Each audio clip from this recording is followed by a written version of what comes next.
Chapter 369. Reinforcements? Where did the reinforcements come from? Huang Yuliang was confused at first. Then, he seemed to have thought of something and said in realization, "Are you talking about the imperial envoy in Jiangxi's Ganzhou?" Gang Ju nodded. "Ta them? Didn't the news say that they had been hiding in Ganzhou and were afraid to advance? How could they be here for reinforcements?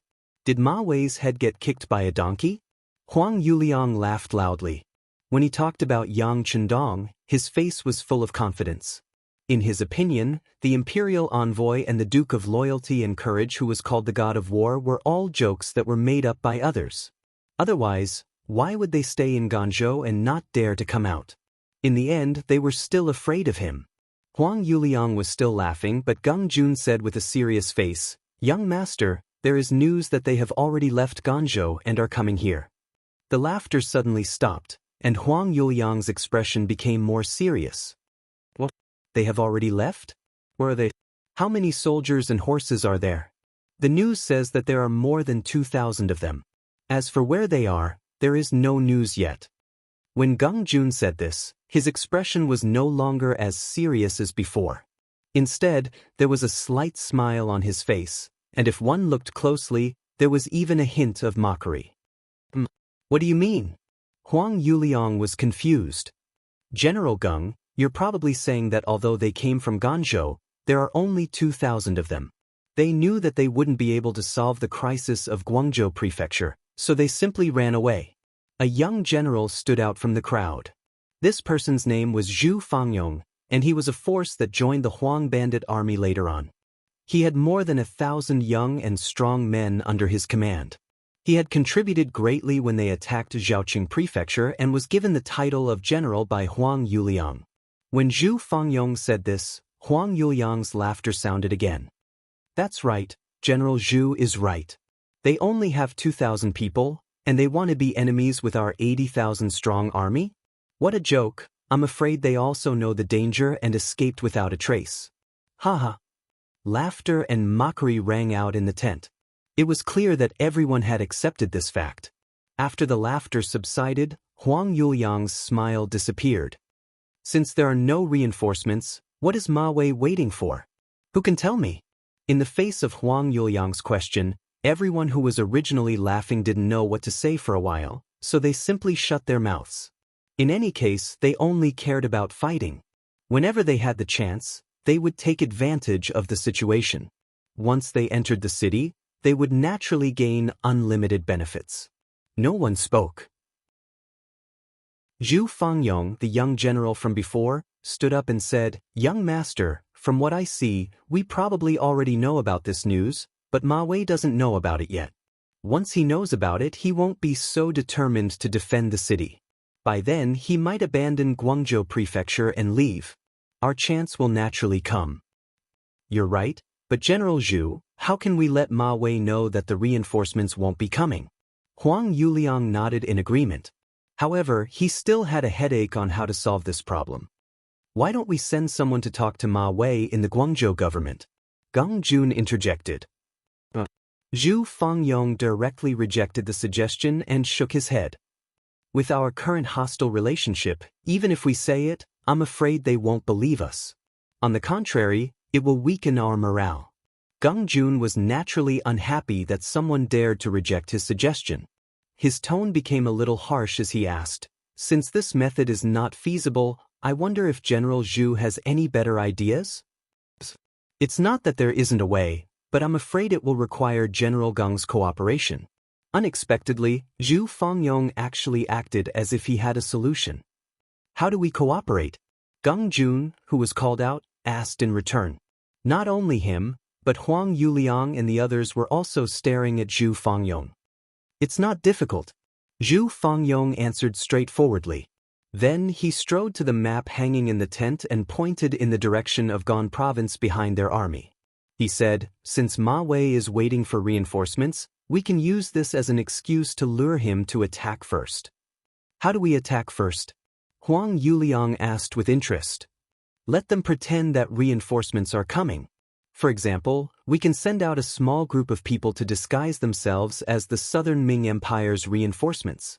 Then, General Gung Jun will lead the troops to resist and retreat while fighting.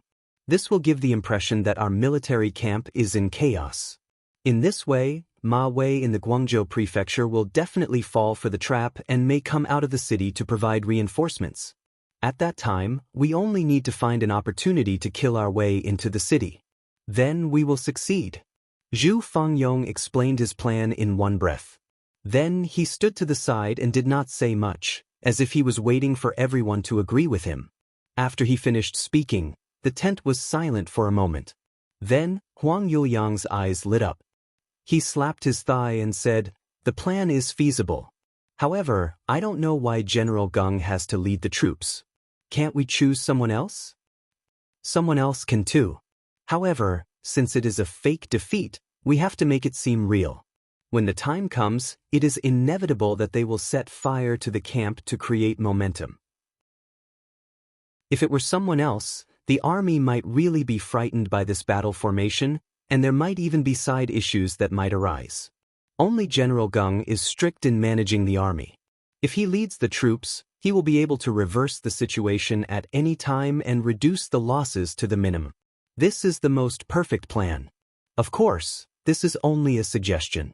As for how to execute it, it will be up to young master and General Gung to decide." Zhu Fangyong spoke in a very measured manner. His actions did not cause anyone to feel the slightest bit of disgust. Even Gung Jun, who was called out, had a red glow on his face at this moment.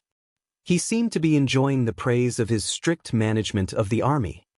"Yes, I think so. General Gung, what do you think?" Huang Yuliang nodded in approval.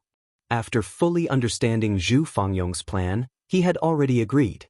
He then asked Gung Jun, the person in charge of the plan. How could Gung Jun be afraid when he was valued so highly and faked his defeat? All he had to do was put on a show and he would be able to earn a great merit. This was something that any general among the yellow bandits would be willing to do. He immediately nodded in agreement. "Since this is the case, this general will make a trip." "Good. Since this is the case, there is no time to lose. Immediately make preparations. We will carry out the fake defeat this evening."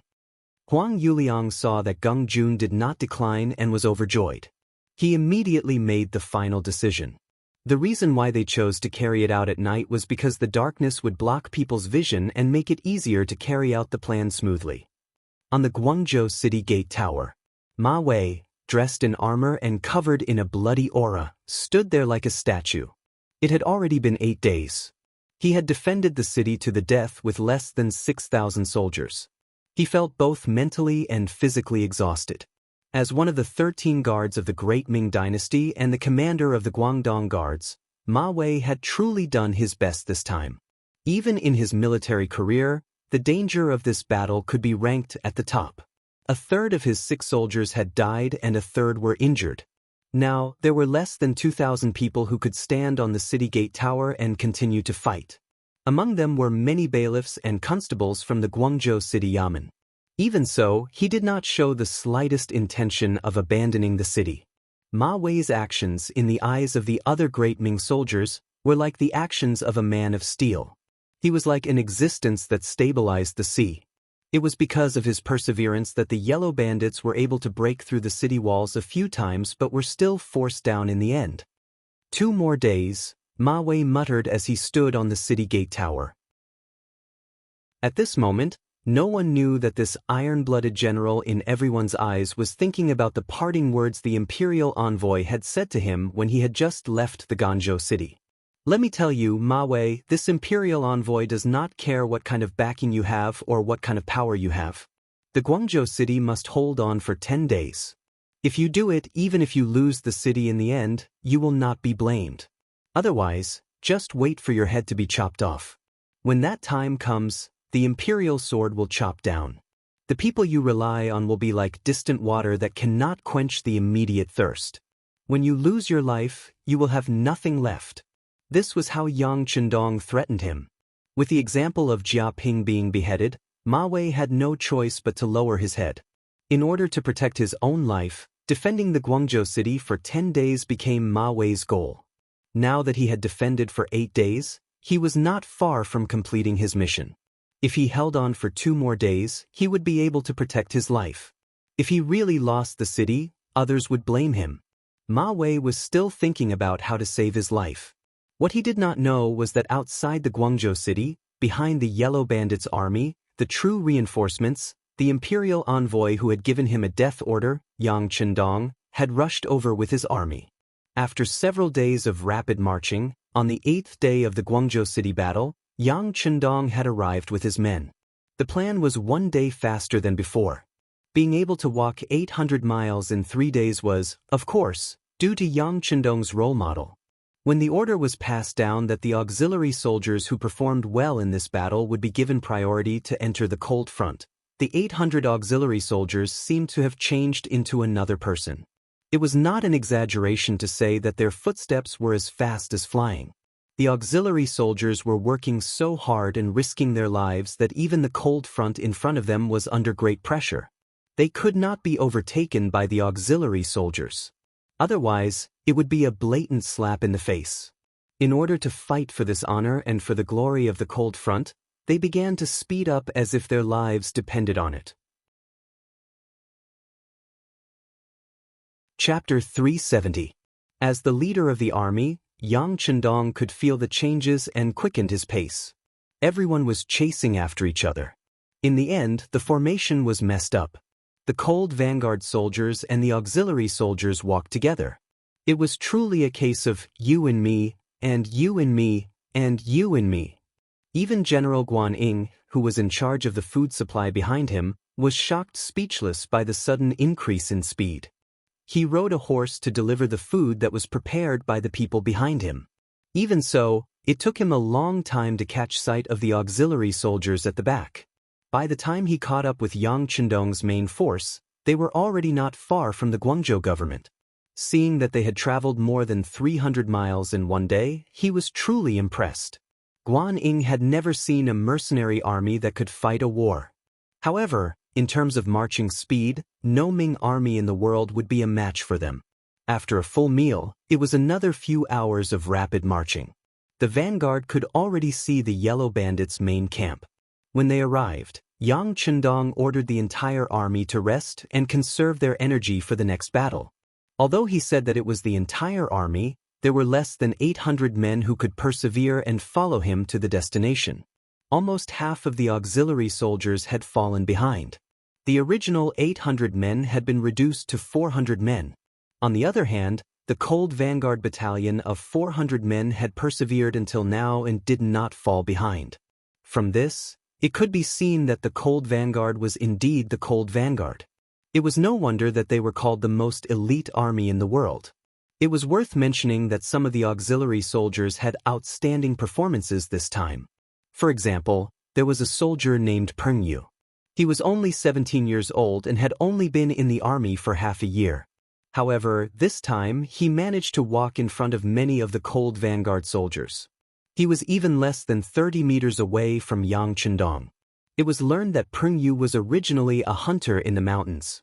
What he did most since he was young was to chase the wild beasts on Little Colored Glass Island. After that, a large number of Lung Feng came to his hometown. No matter how hard they worked, they could not get enough food and clothes to wear. His father, mother, and even a few of his sisters had all gone to work in the factories in Crimson City. Every single one of them would be able to fork out a sizable sum of money at the end of the month. As the only son in the family, he was filled with envy, but at the same time, he was also filled with hope for a beautiful future. Especially when his parents and sisters returned home after work, they would tell him about the beauty of Resin City, the variety of new things, the fairness and harmony between people, and so on. All of these made him curious and yearn for it. Peng Yu, who couldn't stay in the first place, decided to go to Crimson City as well. Moreover, he chose to join the army. This was because he had heard from his sister more than once that there was a team called the Cold Front there. Every one of them was very powerful. This made Peng Yu, who had never been willing to submit to anyone since he was young, greatly yearn for it. He believed that was where the strong resided, and where he should be. In order to join the army, Pringyu had thought of some excuses. He knew that as the only son in the family, his parents, especially his mother, would have a hard time convincing him. In the past, the Shang dynasty had recruited soldiers more than once, but his parents had hidden him away. From this point he could tell their attitudes. To Pringyu's surprise, when he told his parents that he wanted to join the army, especially the cold front, no one objected. His mother only muttered to herself for a while before encouraging him, "All right, you is a responsible man. Then go. Since you're going, do your best and work hard to protect the beautiful life we have now. Mother looks forward to the day you become a true cold front soldier." His mother's attitude was so good that it made Pringyu feel that it was unreal. Of course, he didn't know that his mother, who worked in Crimson City, had long been changed by the environment. Especially the publicity team in the city, they would often come out to perform for them. They would also paint slogans on the walls, telling them that a beautiful life came from having strong self-defense skills. They wanted their son to join the cold front and become a true warrior. It was a glorious thing to become a true man. In his mother's factory, there were two mothers whose sons joined the army. One joined the Cold Vanguard, and the other became an auxiliary soldier. However, even the mother of the latter held her head high wherever she went with a proud look on her face. Everyone had the desire to compare themselves to others.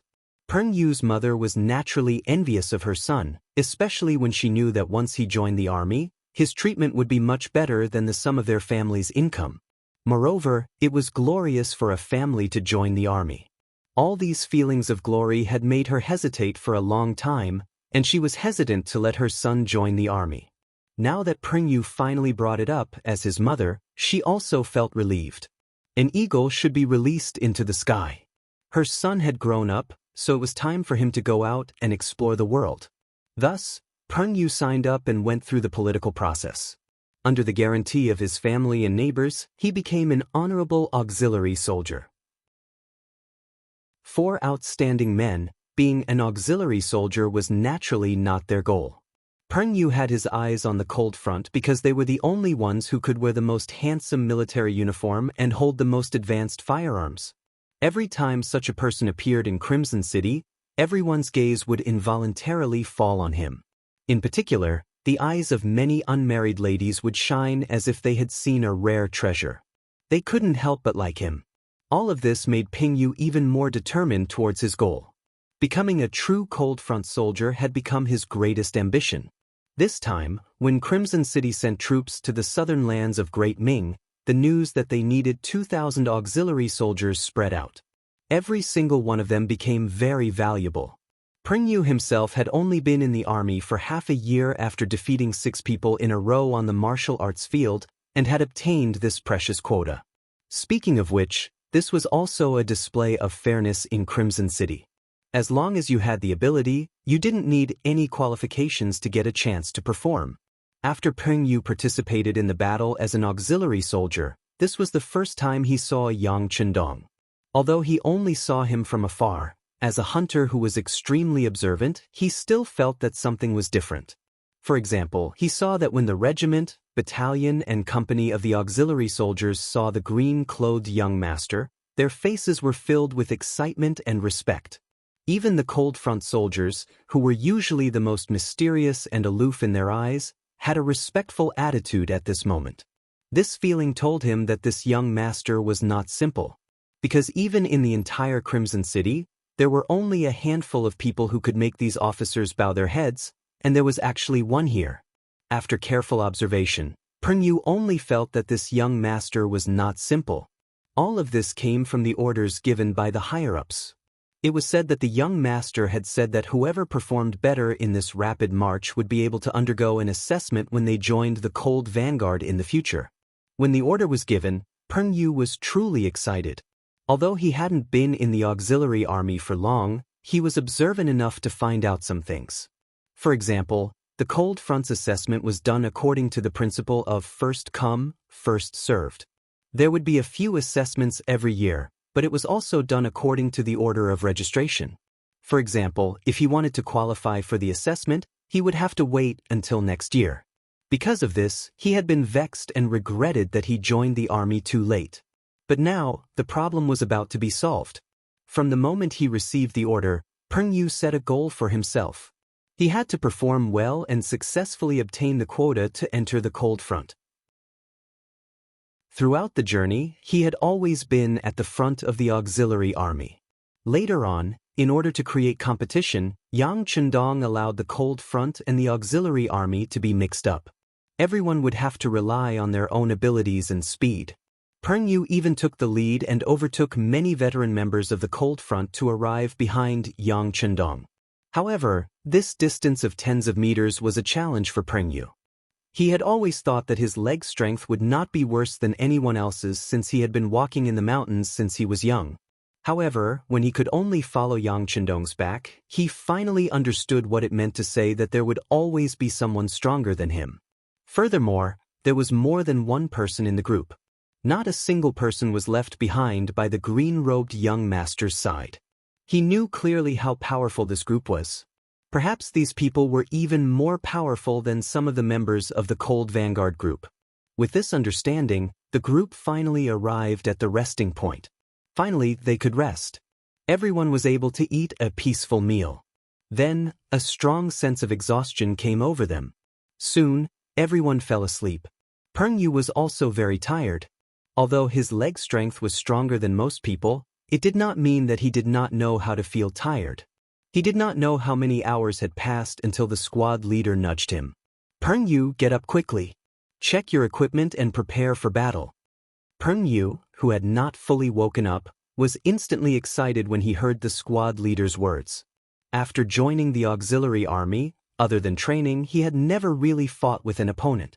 More than once, he had thought about what it would be like when war broke out. How cruel and bloody would it be? How different would it be from the military exercises they usually conducted? Fortunately, he had fought with all kinds of beasts since he was young and had seen the blood of countless beasts, so he was not afraid. On the contrary, he was slightly excited. While the other comrades were being woken up one by one, Peng took this opportunity to search for the green-robed young master's silhouette. With his sharp eyesight, he could see very far even in the dark. Not to mention that he actually found Yang Chendong, it was still a faint shadow from afar. What he saw was Yang Chendong talking to a group of young officers around him. From time to time, he could also see the officers who were usually required to salute when they met nodding their heads. Chapter 371. He should be the commander-in-chief. He's so powerful at such a young age. Who is he? Peng was even more confused about Yang Chendong's mysterious identity. Yang Chendong was indeed surrounded by a few officers. He was currently announcing the battle plan to everyone. Heroes, it's time for you to show off your skills. After a few days of rapid marching, the enemy doesn't know that we're already behind them. This is the foundation and preparation for our surprise attack. Next, we'll give them a good stab in the ass and let them feel the pain in their hearts. Sir.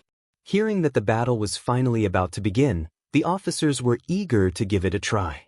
Originally, when they set out from Crimson City, they already knew that there would be a battle. In order to get a spot in the battle, who knows how many people's heads were broken in private. Only then did they have the chance to shine. Seeing that everyone was excited, Yang Chendong nodded in satisfaction. This was the face of an army of tigers and wolves. If everyone's legs trembled and their bodies went limp at the mention of war, such an army would never be able to win a battle. Alright, now I'll announce the battle plan. In a while, there will be 3 signal flares in the air. That's the signal to launch the final attack. At that time, everyone will attack from all sides. Everyone will be like a steel knife stabbing into the enemy's heart. Cold Front Company 1 and Auxiliary Company 1 will attack from the left flank. Cold Front Company 2 and Auxiliary Company 2 will attack from the right flank. Cold Front Company 3 and Auxiliary Company 3 will attack from the middle. The other 2 companies will wait for an opportunity to react to any unexpected situations. Once the attack is successful, the 8 companies in total can attack on their own. When the time comes, platoons will be the attack unit. Remember, this time, the enemy is large in numbers.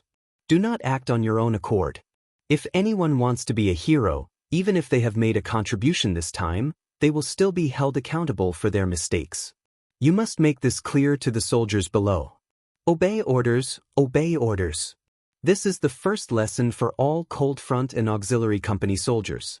6th Young Master, please rest assured. No one will dare to disobey orders.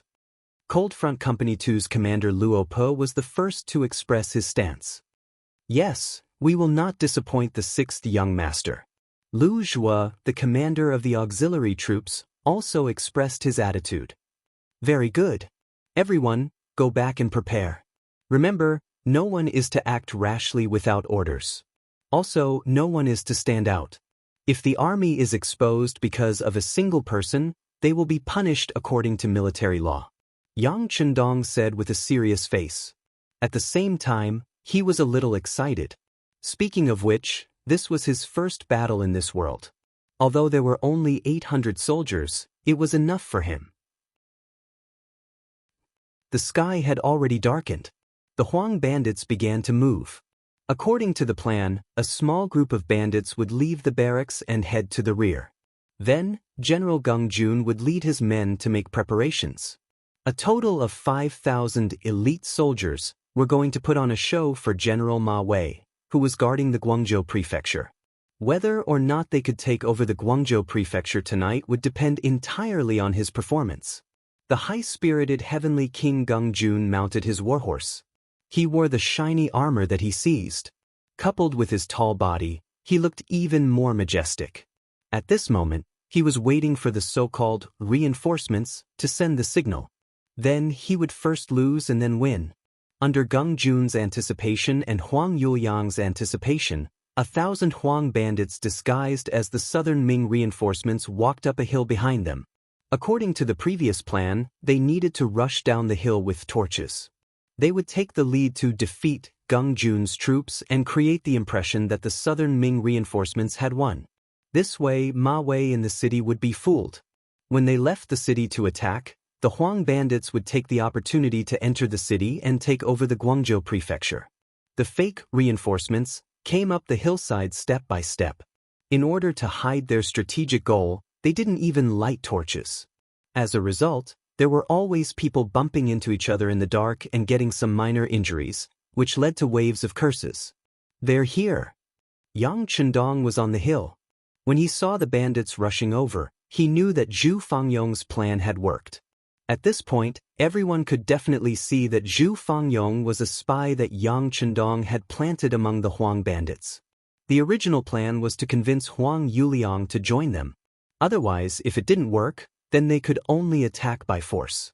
At that time, with the advanced firearms, they would not be at a disadvantage.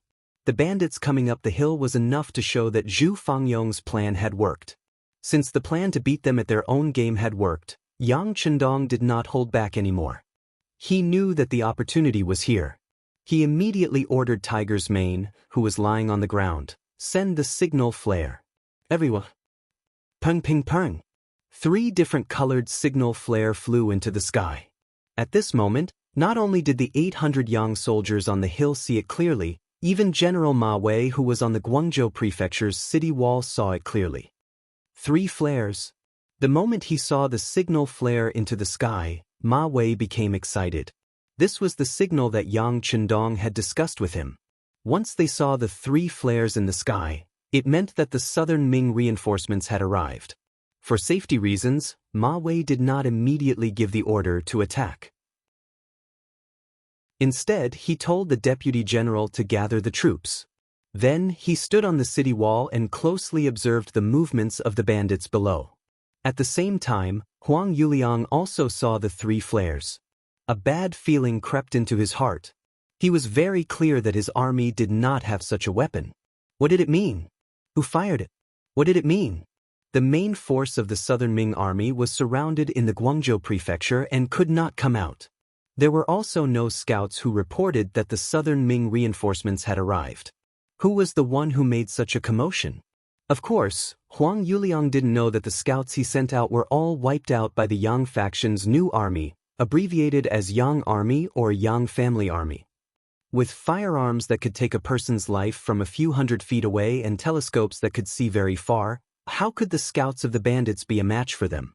Often, they did not even see their opponents before they were killed by bullets that came from God knows where. Huang Yuliang did not know what was going on. The Alliance army also did not know what was going on. He was also confused by the three flares. However, along the way, his pride of not meeting any opponents made him not take any precautions. Instead, he was still waiting for the fake Southern Ming reinforcements to appear so that he could lead his troops to retreat and pretend that they were not a match. After the three flares were fired, 3 companies of the Cold Vanguard and 3 auxiliary troops charged out like wild horses. They jumped out of the trenches and charged towards the Huang bandits that were climbing up the mountain. Looking down from above, they were like a hot knife through butter. In addition, they suddenly appeared and caught the enemy off guard. Before the 1,000 Huang bandits could react, arrows flew over like rain. This was the equipment of the auxiliary troops and not the Cold Vanguard. Unless there were special circumstances, they would not use advanced firearms. As such, they could only use crossbows. Fortunately, crossbows were made in the arsenal of Crimson City. In terms of range and accuracy, they were very advanced. The arrows flew over, accompanied by the sound of gunfire. The elite Cold Vanguard finally launched their attack. Under such an attack, most of the Huang bandits did not even see who their opponents were before they fell to the ground dead. The remaining bandits who were lucky enough not to be killed immediately collapsed in an instant. On the battlefield, when the death rate exceeded 20%, there would be signs of collapse. Elite troops would also not exceed 30%. Once this happened, the bandits threw down 300 to 400 corpses. This had already exceeded the maximum ratio of 30%. How could they not collapse? They turned around and ran. At this moment, the bandits who hated their parents for not giving birth to them scrambled down the mountain. Behind them, the distance between the Cold Vanguard and the auxiliary troops was getting closer and closer. For example, the Yang family army had never slacked off in their night training. This caused everyone to be used to the darkness. Even without using torches, they could clearly see the situation outside and make the most appropriate actions. With night vision, they already had a natural advantage. Adding on the sudden attack and the fact that most of the weapons in their hands were long-range weapons, how could these bandits who were only here to fill their stomachs be compared to them? In just one exchange, they had already established the foundation for victory. One chasing and one escaping unfolded on the mountain slope. Very quickly, it affected the Gung army who was waiting at the foot of the mountain. According to the plan, once they were ambushed, they should pretend that they were not a match for the enemy and run away. In fact, the bigger the commotion, the better. Only then would it be more realistic. Thus, when someone saw a figure rushing down the mountain, they turned around and ran. They did not make any movements to resist. Among the troops, Gung Jun commanded the army to retreat in an orderly manner while cursing. What the hell is going on? Why didn't they light a torch for a sneak attack? How could they let Ma Wei fall for their trap? General, why don't we shout and shout? This way, we won't be afraid that the Southern Ming army on the city wall will fall for our trap. One of his subordinates suggested. That's right. That's how it should be. Gung Jun nodded in agreement. Soon after, he had someone announce his order loudly. He rode his warhorse and shouted, "Everyone, raise your torches and shout for this daddy. The louder you shout, the better." Gung Jun personally commanded the middle troops. The shouts of "Ming army's reinforcements are here, quickly run," were like echoes in the valley. Looking from afar, it really gave people the feeling that they had encountered a sneak attack. Caught off guard, the camp was in chaos. However, as the Yang family army rushed down the mountain, the chaos became more and more realistic. Under the protection of a few of his subordinates, Gung Jun commanded the soldiers under him to create a bigger commotion. Just as he was doing all this, a soldier who ran to his side suddenly fell to the ground. Along with the fall, there was a thick smell of blood that assaulted their noses. Chapter 372. As the leader of the 4 heavenly kings under Huang Yuliang, Gung Jun was someone who had fought on the battlefield before. He was also quite familiar with the aura of the human body. When he suddenly smelled this aura, his expression froze for a moment before he couldn't help but shout, "What are you doing? It's just an act." Who told you to really kill people? Just as he finished speaking, the sound of firecrackers being set off rang out. Following this explosion, a personal guard who was standing beside him fell to the ground. He only twitched twice before blood seeped out from his chest. He was no longer breathing. You dare to kill this daddy's personal guard? All of you must die. Seeing the guard who had followed him for a long time die in front of him for no reason, Gung Jun couldn't help but shout in anger. General, the situation isn't right. The situation isn't right. A guard saw his companion being killed and was also very surprised, but his mind was still clear. If it was only a bandit soldier being killed, it could be said that it was a misunderstanding. But now, even the general's personal guard was killed. This was no longer something that could be casually explained with words. Gung Jun naturally felt that the situation wasn't right. They didn't light the torches as planned and rushed down much earlier than planned. What was worse was that the speed of the so-called Southern Ming reinforcements rushing down the mountain was too fast. It was so fast that it seemed like they were going to put their lives on the line. Looking at all these, it didn't seem like an act. As for the reason, Gung Jun didn't know for a moment. However, he had fought with the Southern Ming army several times and concluded a good experience. That was, if the situation wasn't right, escape was the best strategy. Retreat. Quickly retreat with this general. Feeling that the situation was out of his control, Gung Jun felt that his life was in danger. He immediately made the decision to retreat from the battlefield. He had a warhorse under him and presumably, his escape speed would be faster than the others. Having a warhorse would indeed increase one's mobility on the battlefield, but at the same time, it would also make one an easy target in the eyes of others. This was because being able to ride a warhorse often meant that one's status was noble and different. Just like now, when Gung Jun shouted to retreat, he saw a black shadow suddenly fly up. Then, he felt his right eye being hit by a punch. The intense pain caused him to fall from his horse. Then, while he was still angrily enduring the pain in his right eye, he felt his chest tighten, and the strength in his body dissipated. It was the feeling of a blade piercing into his body. Gung Jun had once been injured on the battlefield, and he had felt the same way back then. But this time, the feeling was deeper than the last time. The pain caused him to instantly widen his eyes. Then, in the span of a breath, his widened eyes began to blur. Then, his pupils began to dilate. He could only exhale and no longer inhale. Among the people descending the mountain, Peng Yu's luck was not bad. He was assigned to the auxiliary company of the Middle Army. When the 3 signal flares flew into the air, he followed closely behind the Cold Vanguard Company and rushed out. When he was halfway up the hill, he overtook many of his comrades in the Cold Vanguard Company and rushed to the first echelon. Peng Yu had already made up his mind to perform meritorious deeds. Before the operation, he had already set a goal for himself, which was to kill a famous general among the Yellow Bandits. Only then could he prove that he was different from the others. He had great confidence in Lung Feng. This was the main reason why Peng Yu dared to make such a decision. With such a strong ally by his side, he did not have to worry about whether he would be surrounded if he charged into the enemy camp.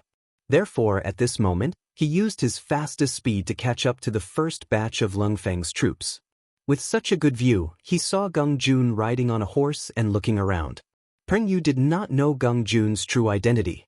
However, at first glance, his intuition told him that since Gung Jun could ride a horse, he was not a nameless person.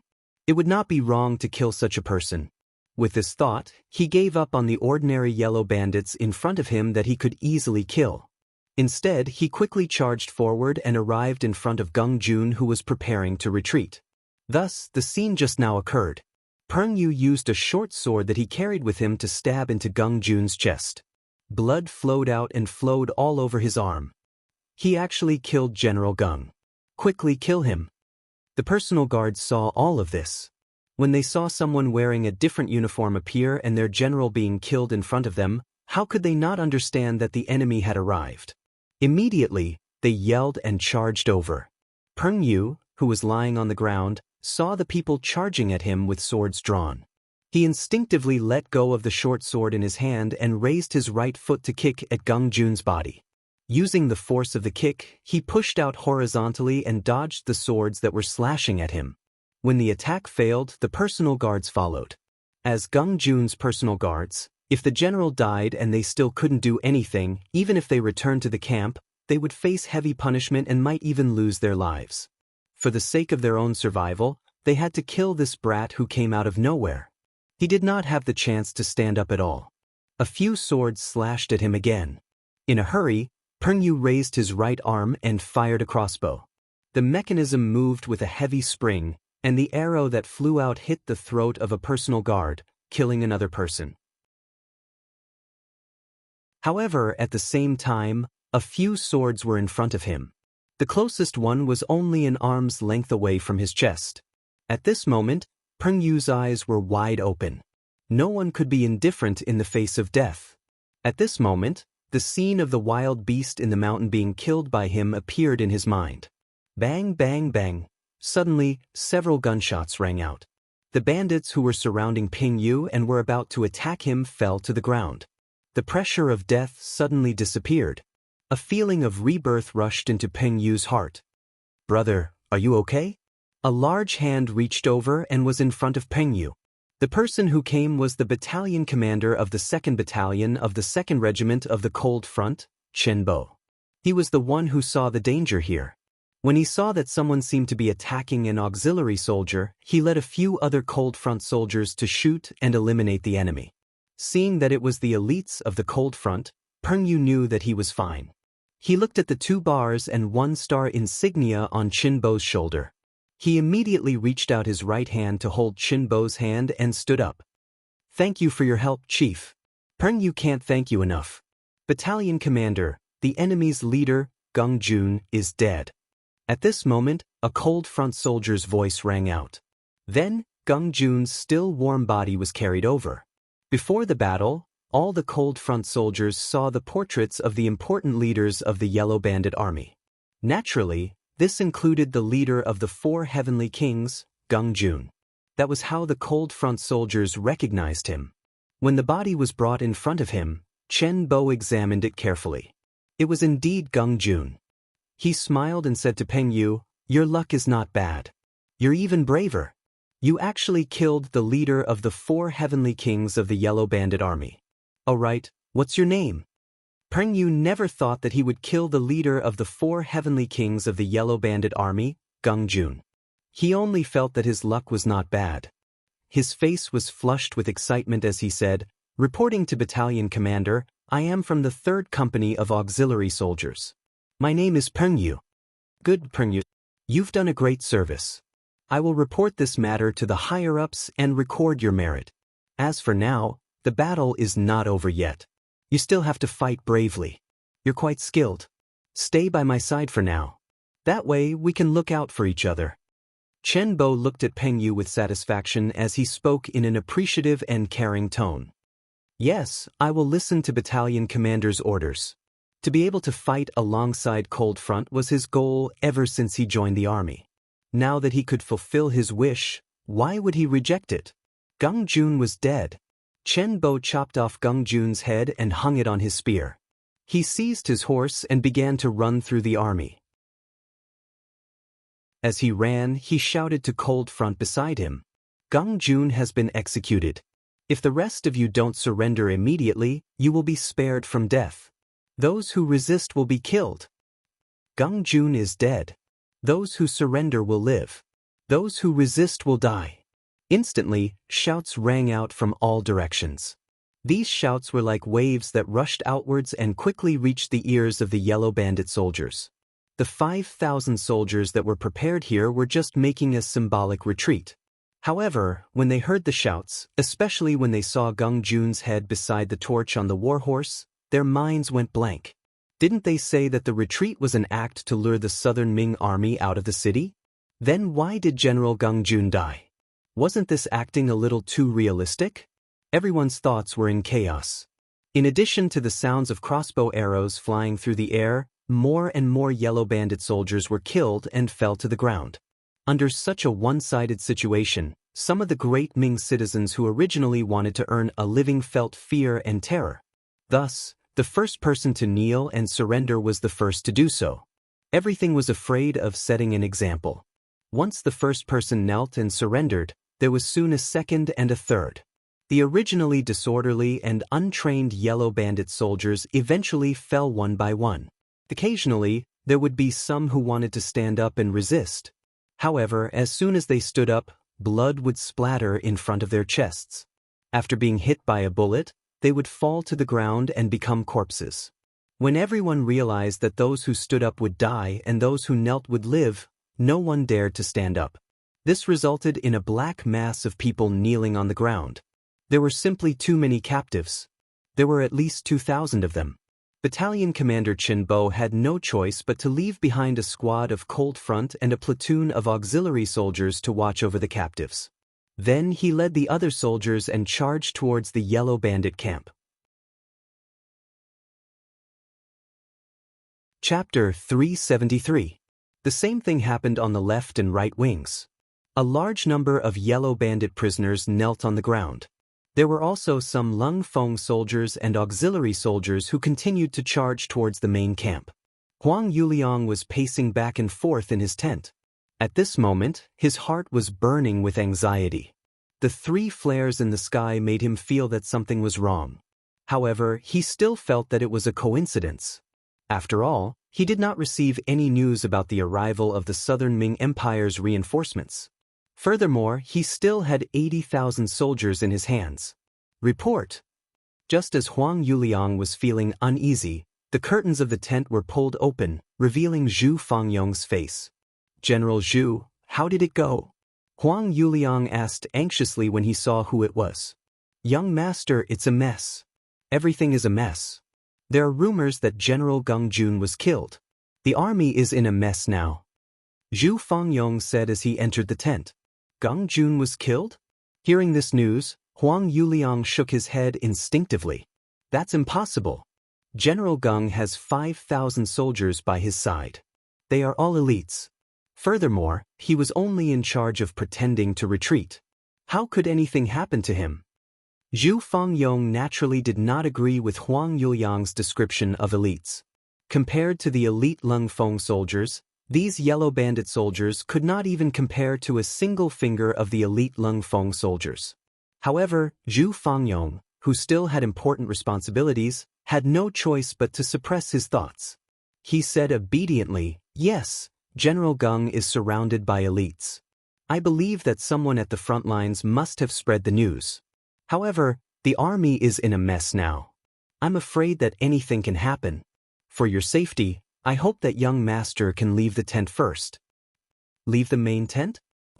Huang Yuliang shook his head with a puzzled expression. He had 80,000 soldiers. Even if something happened, he still had the advantage.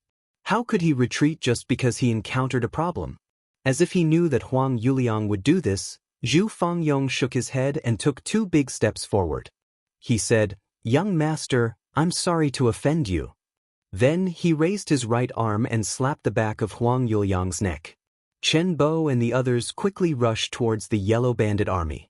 Under the cover of the night, they weaved through the battlefield. Lung Feng and the auxiliary soldiers split into groups of 3 and 5. They shot and killed the enemies in front of them with their spears and crossbows while shouting, "Geng Jun is dead, young master Huang has escaped." This caused the Huang bandit army to fall into chaos. Shouts rang out from all directions. Some of the leaders who believed in young master Huang immediately led their men to find a path to escape. Some of the leaders who didn't believe in young master Huang were killed by Lung Feng from a distance. Some of them went to the main tent and found that young master Huang was indeed missing. Knowing that something was wrong, they decided to flee.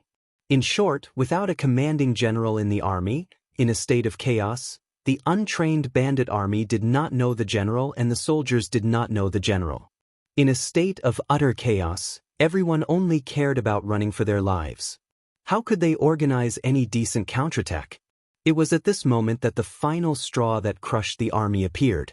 General Ma Wei, who had been determined not to come out of the Guangzhou prefecture, led the remaining 2,000 men and charged out. The moment the Southern Ming army appeared, the bandit army became even more chaotic. Countless people trampled on each other, and groups of people knelt down and surrendered. Nanjing, the capital of the southern Ming dynasty. After a period of renovation, the palace that was originally here looked majestic. The newly renovated political affairs hall became the place where Zhu Qizhen met the important officials. The sky was already bright. A few important officials arrived at the political affairs hall early in the morning, each of them feeling uneasy. In the southern Ming dynasty, there was a large court session every 6 days and a small court session every 2 days. The so-called large court session was a court session that all officials of the fourth rank and above in the capital had to attend without any special reasons. At that time, everyone could report to the emperor any difficult matters that happened at hand for everyone to discuss and deal with. The small court session could only be attended by officials of the third and second rank and above. The purpose of the court session was to solve problems. Usually, when the matter was related to someone, that person would be summoned to the hall to meet the emperor. Yesterday was the day of the small court session, but before 5 o'clock in the morning, the eunuchs in the palace went to the various residences to summon them to meet the emperor in the palace. Under such an urgent situation, something important must have happened, causing the important officials to feel uneasy when they entered the political affairs hall. From the looks of it, the officials who attended the small court session were all ministers of the 6 ministries. With such a wide range of influence, it was no wonder that everyone felt uneasy. Some smart people had even guessed something. At this time, the only thing that could make the emperor so anxious was the war in the south.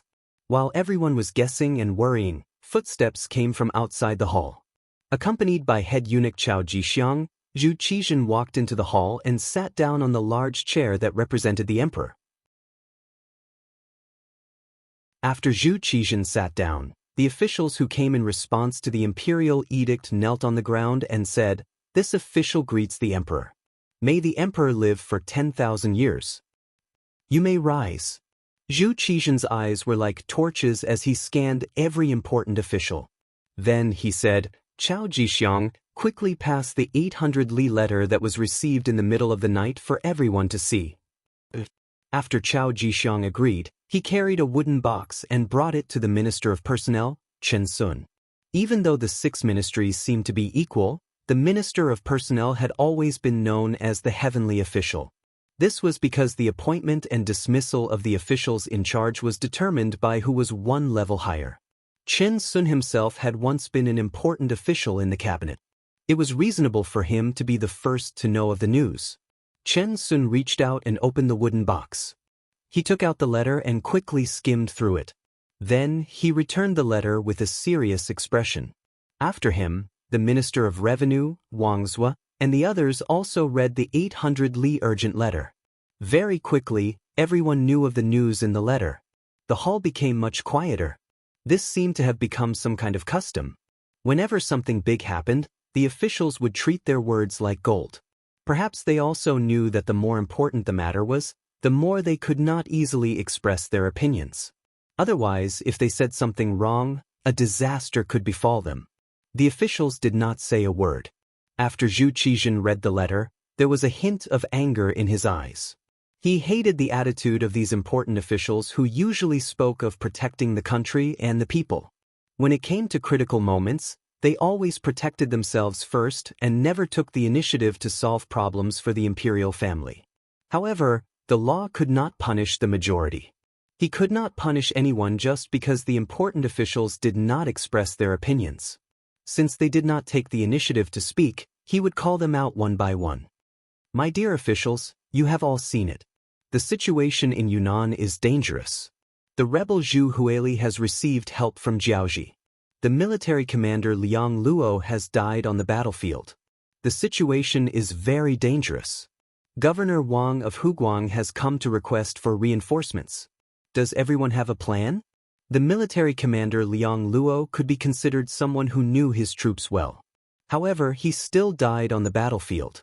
This was beyond the expectations of all the officials. Now that the emperor asked for a plan, for a moment, everyone looked at each other. No one dared to say a word. Everyone understood the meaning of Zhu Qizhen's words. Governor Wang of Huguang had asked for reinforcements and good generals. The reinforcements were secondary.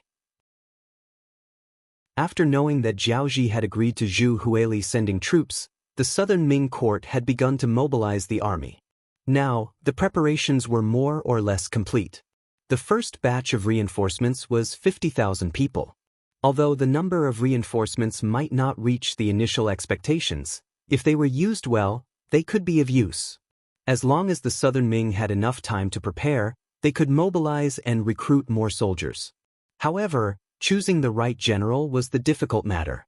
After the Great Ming had 3 emperors, Emperor Qingzu, Emperor Renzong, and Emperor Xuanzong, the country seemed to be very powerful.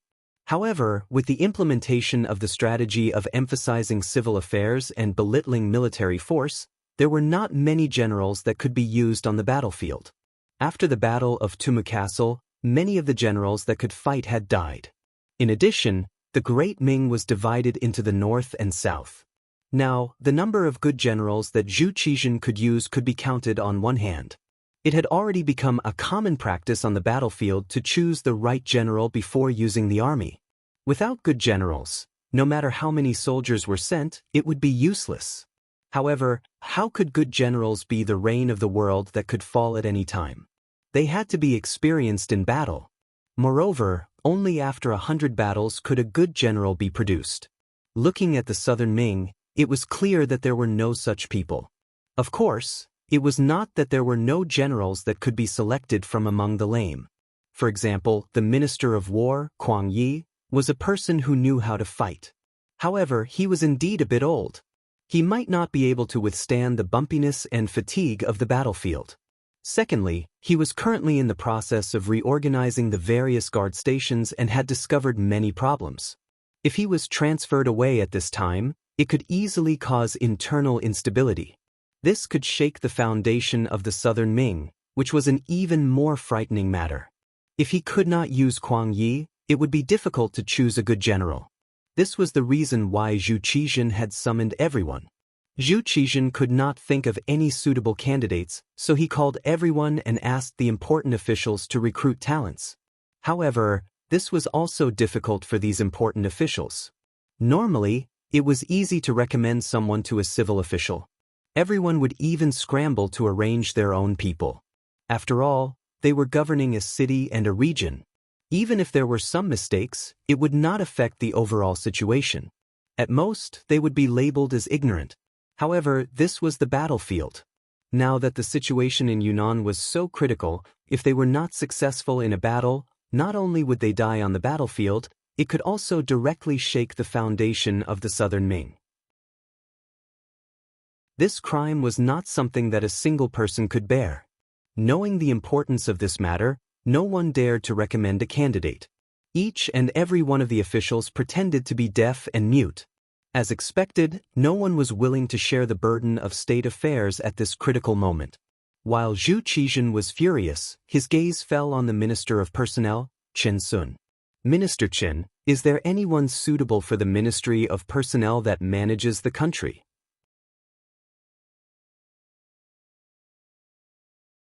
Chapter 374. When his name was called, Chen Sun groaned inwardly. However, he knew that he could not run away from his duties. For this reason, he raised his head and said with a bitter expression, "Your Majesty, this subject is mainly responsible for the assessment and appointment of the officials in the various prefectures and the capital. As for the military, this subject is not involved in much and cannot think of a suitable candidate. However, this subject will go back and do a thorough investigation to see if there is anyone who can win the position of a good general." He didn't dare to push the responsibility away directly, but he did express his thoughts in his words. It could be summed up in one sentence. He knew about the transfer of civil officials, but when it came to military affairs, he knew very little. Zhu Qizhen snorted in displeasure when he knew that Chen Sun was trying to shirk his responsibility. His gaze then fell on the Minister of Revenue, Wang Zhua. Beloved official Wang, the Ministry of Revenue is in charge of the nation's finances, as well as the army's provisions and weapons. Do you have any outstanding candidates to recommend to me during the evaluation? Your Majesty, most of the soldiers in the army are the same. There is no one particularly outstanding. This subject really cannot think of anyone at the moment. Wang Zhuo braced himself as he spoke. His intention was to tell Zhu Qizhen that he was only in charge of the finances and provisions.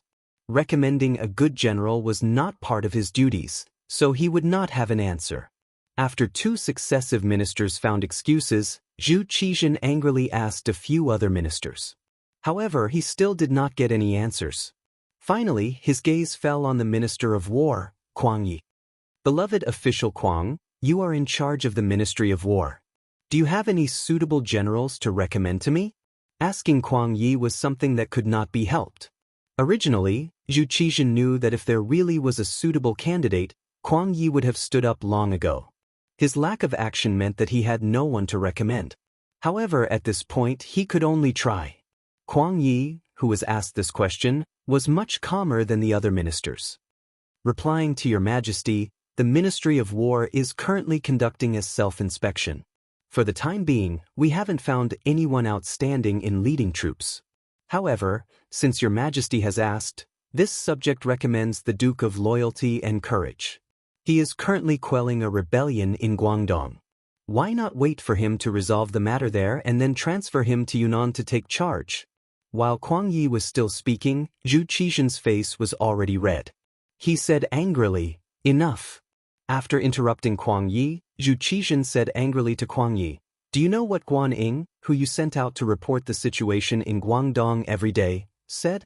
Today is peaceful, the 3 armies have not moved. Everything is normal. This is Guan Ying's secret report, and it's the same sentence every day. We can even recite it by heart. Now you say that you want to place your hopes on the Duke of Loyalty and Courage. Do you know that you are talking without thinking? Yes. How can Minister Kuang mention the Duke of Loyalty and Courage? The matter in Guangdong was caused by a group of bandits, and most of them were untrained rebels. They have no combat ability at all. The Duke of Loyalty and Courage, who is known as the God of War, fears the enemy like a tiger. If he is transferred to Yunnan, who knows how afraid he will be? It is better not to say such things in the future to avoid being ridiculed by others. The Minister of Rights, Lu De, stood up and spoke as if he was criticizing Yang Chendong for not doing his job well. Yang Chendong did not give face to Lu De because of the matter with Hangzhou's prefectural magistrate, Qi Bushen. Lu De held a grudge. After that, he tried to obstruct Yang Shan's diplomatic mission to northern Ming. However, things didn't go as he expected. He was called over by Zhu Qizhen and reprimanded. He had long been dissatisfied. Now, even the emperor was scolding Yang Chendong for not doing his job well. How could he not put a foot in it? Towards the grudges between Lu De and Yang Chendong, Kuang Yi, who understood the grudges between Lu De and Yang Chendong well, naturally knew that the other side was venting his anger. Thus, he put on an expression of disagreement as he said, "The Duke of Loyalty and Courage indeed did not gain any merit, but the situation in Guangdong did not expand either. Besides, the situation on the battlefield is ever-changing.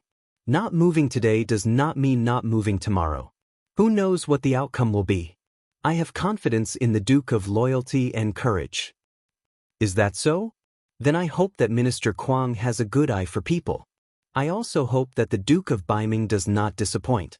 Lu De knew very well that he didn't have much say in military matters. He had already expressed his opinion, so there was no need to make things difficult for Kuang Yi. Thus, he began to withdraw his hand. "Enough," Zhu Qizhen said angrily. Seeing that the officials had no good generals to recommend and were instead arguing, he waved his hand.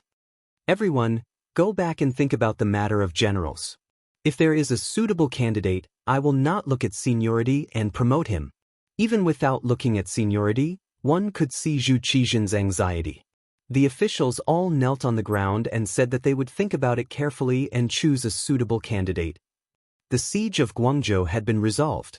Yang Chendong also met with the commander of the Guangdong Guards, General Ma Wei, at the foot of the city. However, information was not developed. It would take a few days for news of the battle here to reach Nanjing. General Ma Wei greets the imperial envoy. What was different from the last time they met was that Ma Wei's salute this time was very respectful. It could be seen that he was sincere. Although under the Ming dynasty system, military officials were usually half a head lower than civil officials. As a rank 3 commander of the guards, his power was not small. At least in the entire Guangdong, the only person who could suppress him was the administrative secretary Liu Youfu. Even the original inspector Jia Qing only had a higher rank than him. Most of the time, the two of them were in different positions and did not need to lower their heads when they met. Now, Ma Wei's respect for Yang Chendong was not only because of his identity as an imperial envoy, but more importantly because of the victory of this battle. Starting from the night, it did not end until noon of the second day. The Yellow Bandits were already defeated. Their leader, Huang Yuliang, escaped in the chaos. The leader of the 4 heavenly kings, Geng Jun, was killed in front of the formation. Other than that, more than 30 leaders were either killed, injured, or captured. In this battle, there were more than 30,000 prisoners. Adding those who died in the battle, especially those who trampled on each other in the chaos, there were close to 10,000 people. Thus, more than half of the original 80,000 Yellow Bandits were heavily injured. Not only did they lose the ability to surround the Guangzhou government, the rest of them had all escaped like stray dogs. This method came from Yang Chendong's hands. As a witness to the entire matter, how could Ma Wei not be convinced? As for the resentment of Yang Chendong ordering him to defend the Guangzhou government for 10 days and losing soldiers, he had long forgotten it completely. Ma Wei's face was full of acceptance. Yang Chendong did not find it strange and only replied lightly, "General Ma has contributed greatly in this battle. I will mention it in the following battle report. However, the battle is not over yet. The battlefield still needs to be cleaned up and a large number of prisoners still need to be monitored. General Ma is more familiar with this place. As for how to mobilize the bailiffs and even the common people in the Guangzhou government to help, all of this will depend on you." Yang Chendong spoke politely and Ma Wei immediately agreed happily. "Please do not worry, Imperial Envoy. I will go to the city to mobilize soon. I think the manpower will be replenished very quickly." "Very good." Yang Chendong first nodded in satisfaction. Then he seemed to have thought of something and said, "Right, although we won this battle, we lost some men. In order to better attack the Yellow Bandits and achieve the goal of eliminating them, I suggest that we pick some strong men from these prisoners for our use. With enough soldiers, we can win consecutive battles and restore the stability of Guangdong." This was a commonly used method during the War of Liberation. This was also one of the reasons why our army was growing larger and larger and why our victory was becoming more and more fruitful. Pick prisoners and replenish soldiers? Hearing this, Ma Wei raised his head in surprise. Clearly, this was something he had never thought of. Just as he was puzzled, General Guan Ying also rode over from not far away. However, when he was still a few dozen feet away from Yang Chendong, he reined in his horse and jumped off. Leading the horse in front of Yang Chendong was also a sign of respect. Speaking of which, the results of this battle shocked Guan Ying and made him truly convinced. Previously, when he wanted to compete in leg strength with Yang Chendong, he had lost. Guan Ying had a feeling that this young imperial envoy might be able to bring him a pleasant surprise. What he did not expect was that not only would there be a pleasant surprise, the results would be so great. In less than a day, they defeated the Yellow Bandits and severely damaged their foundation. Not only did they resolve the siege of Guangzhou Prefecture, there had long been news that the Yellow Bandits had retreated in the direction of Zhaoqing Prefecture. Once they entered the city, they holed up and tightly closed the city gates. It was clear that this battle had scared them out of their wits and greatly damaged their arrogance. After this battle, presumably, the situation in Guangdong would be greatly alleviated. Now that there was hope for his mission to be completed, Guan Ying walked over with a glowing face. When he saw Yang Chendong, his attitude was even more respectful. "Imperial Envoy, the food has been delivered. When do you think you can let the army eat?" "There is no rush for this matter."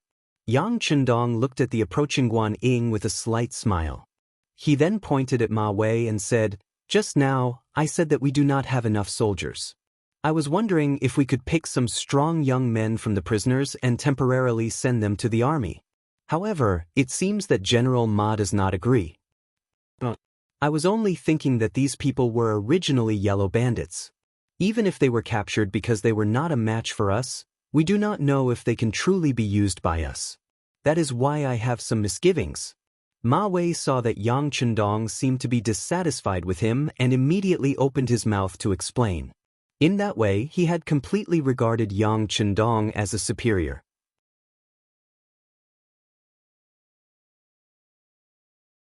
Chapter 375. This was the difference between a general and a civil official. If it was a civil official, even if you showed great talent, it would be hard for the other party to be convinced.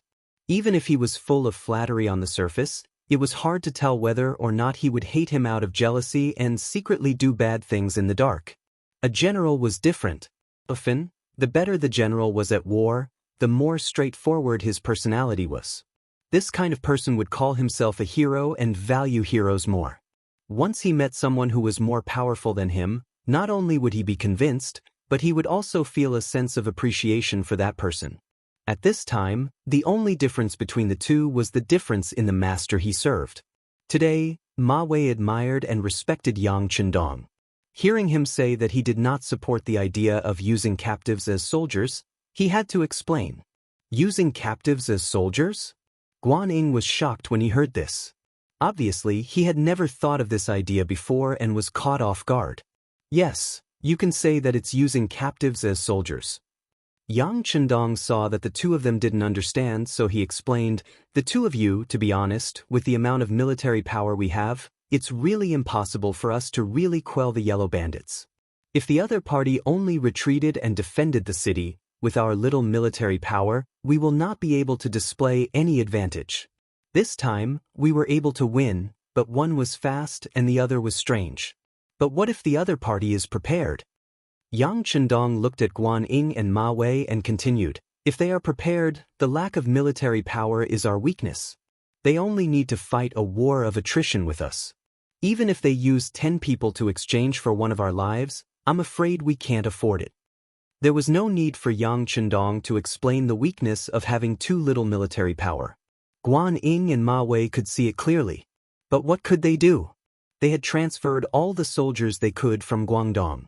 Now, they did not have any extra power to fight a decisive battle with the yellow bandits. However, Yang Chendong's idea was not bad. If they could really use it, it would be a good way to expand their strength. At the very least, it would be a good way to protect themselves. However, using prisoners of war as soldiers was unprecedented in the Ming dynasty. This made things difficult for Guan Ying and Ma Wei. Seeing that the two of them only lowered their heads and didn't say anything, neither agreeing nor disagreeing, Yang Chendong chuckled. Forget it, I won't make things difficult for you. Presumably, the two of you know that as an imperial envoy, I have the authority to use some battlefield resources. Since this is the case, these people have been temporarily recruited by me. In the future, you can write in detail in the battle reports. All the blame will be shouldered by this imperial envoy. It has nothing to do with you two. You can put your hearts into your stomachs. As soon as Yang Chendong said this, Guan Ying and Ma Wei heaved a sigh of relief as if a heavy burden had been lifted from their shoulders. Although the emperor's decree did not explicitly state that Yang Chendong could use all the resources on the battlefield, but this time, the mercenaries were hired without any payment. For this reason, there was indeed news from the higher-ups that in order to make up for the Duke of Loyalty, he did indeed have the right to share the battlefield resources. Just like how he punished Lady Jia and Han Qing before, it was clear proof. Since he had this kind of power and prisoners of war were also a type of battlefield resource, it was possible for him to use this as an excuse to use prisoners of war as soldiers. Since they had no right to object, if anything happened in the future, it would have nothing to do with them. How could they not let out a sigh of relief? Since the imperial envoy has said so, then let's do as you have said. However, I still want to remind you that no matter how brave and loyal the prisoners of war are, their loyalty is always very little. You still need to be on guard at all times, Ma Wei said in a concerned tone. Earlier, he did not express his opinion and even had a faint intention of opposing. He did not know if the imperial envoy would be angry at him. Now that there was a chance to flatter him, he would not let it go. Since Ma Wei had expressed his opinion, Guan Ying was not willing to fall behind. He immediately expressed his opinion. General Ma's words are correct. I also completely agree. Good. Seeing that the two of them had both expressed their opinions, Yang Chendong also let out a breath. Then the matter is settled like this.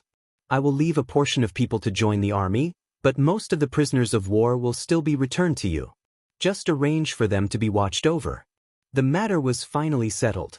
Yang Chendong bid farewell to Guan Ying and Ma Wei and called over the commander of the second group of the Cold Front, Luo Pe, commander of the auxiliary group, Lu Zhua, as well as Kong Jie and Song Zhe, the two political commissars. The matter of the prisoners of war has been settled. You can choose the right people first. However, remember, you must do things according to the rules. You cannot accept anyone who has serious problems. Otherwise, whoever makes a mistake will be held responsible. Hearing that they could expand the army, although it was only some prisoners of war, Luo Pe and Lu Zhuo were both very happy. Just now, they had taken some time to take a look. Among the prisoners of war of the Yellow Bandits, there was no lack of good seedlings with strong bodies. If they were taught well and could be used, they would probably become good soldiers not long after. As for who could be accepted and who could not be accepted, they had long made plans. In addition, the political commissar had brought along a group of battalion-level instructors and company-level instructors to assist. Presumably, there would not be a big problem. Since there was not a big problem, Luo Pe and the other three all agreed with faces full of excitement. Then, they began to choose the talents they could use from the prisoners of war. Luo Pe and the others went to choose the good soldiers. Yang Chendong also tested the soldiers under his command. For example, Peng Yu was the first person he needed to test. In this battle, Peng Yu had contributed greatly. He had personally killed the head of the Yellow Bandits' 4 heavenly kings, Gung Jun. This kind of contribution would not be ignored in any army. Thus, Peng Yu was personally received by Yang Chendong. In a quiet military tent at the edge of the battlefield, Yang Chendong saw Peng Yu, who was half kneeling on the ground. You are Peng Yu. I remember that your leg strength is not bad. You also performed very well in this battle. Being called over by Yang Chendong, Peng Yu was more or less excited. He had already seen that this person's identity was not simple. Now that he was praised by this person, he was naturally unable to contain his joy. Thank you for the praise. Everything is what Peng Yu should have done. Hee, no need to call me some chief. You can just call me the 6th young master. Looking at the proud Peng Yu, Yang Chendong felt that this was a good seedling. He immediately revealed his identity with a smile. 6th young master. Suddenly hearing Yang Chendong call him by his name, Peng Yu was first stunned. Then his eyes widened. His entire body seemed to tremble. His knees went soft and with a plop, he knelt on the ground. Greetings, 6th young master. I did not know your identity and neglected you before. Please punish me. It was no wonder that Peng Yu was so excited. In Crimson City, who did not know the name of the 6th young master? Many people had even seen his true appearance. However, because Peng Yu had entered Crimson City late, he did not have the chance to see him. This had always been a regret in his heart. Now that he was finally able to see the person's face, and at such a close distance, it could almost be described as a private meeting. How could he not be excited on such an occasion? How could he not kneel on the ground in indescribable excitement? Get up. Seeing Peng Yu's reaction, Yang Chendong could not help but laugh out loud. This person's reaction was enough to prove that he did not know his identity. However, to be able to perform so well on the battlefield was enough to prove that he was a hard-working person. Such a character was most suitable to join the Cold Front. Yes, thank you, 6th young master. When Peng Yu heard Yang Chendong's words, he immediately got up from the ground in joy. Then he stood in a standard military posture in front of Yang Chendong. Not bad. You are spirited and your eyes are spirited. You are a good seedling. However, do you know why I told you my identity as the 6th young master? Yang Chendong looked at Peng Yu, who was standing tall and straight in front of him, and asked with a smile. Forgive me for being stupid. I do not know. Peng Yu thought hard for a moment before shaking his head in distress. Haha. Seeing Peng Yu's naive look, Yang Chendong could not help but laugh again. Then he looked at Tiger's Mane beside him and said, Tell him. Tiger's Mane replied. Then he looked at Peng Yu and said, Remember, anyone who can be called the sixth young master has the right to join the Cold Front. This is also the Cold Front secret. Now you have it. Do you understand? Peng Yu was not stupid. On the contrary, he was very quick-witted. Otherwise, he would not have been unscathed after fighting with those wild beasts in the mountains for so many years. Now that he heard Tiger's Mane's words, he immediately understood something. He said excitedly, Thank you, sixth young master, for your promotion and training. Peng Yu will perform well in future battles and will not disappoint the sixth young master. Yang Chendong interrupted Peng Yu's words of gratitude. Instead, he shook his head and said, The rule to join the Cold Front was set by me in the beginning. Since there were rules, everyone had to abide by them. Although your performance is not bad and you have gained the recognition of the young master, you still have to go through the assessment. As for the combat assessment, you have already submitted a satisfactory answer. However, how is your education level? You must know that as an elite member of the Cold Front, you must be literate. You must be able to write and recognize maps. Which one do you know? When the question of education level was brought up, Peng Yu's face flashed with a troubled expression. Yang Chendong saw this and could not help but feel a little disappointed. He had to admit that Peng Yu's performance on the battlefield was not bad. He knew that Peng Yu was originally a hunter and had only joined the auxiliary forces for half a year. However, based on the principle of not sticking to one type of talent, he decided to give Peng Yu a chance and make an exception for the assessment in advance. However, if Peng Yu was really illiterate, he would not be able to join the Cold Front. This rule could not be broken by him. Otherwise, if there was a first, there would be a second. It would not be long before the Cold Front would be ruled by a group of martial artists. Such a team might be able to perform well for a while, but it was impossible for them to last long. An army without education and knowledge was destined to not go far.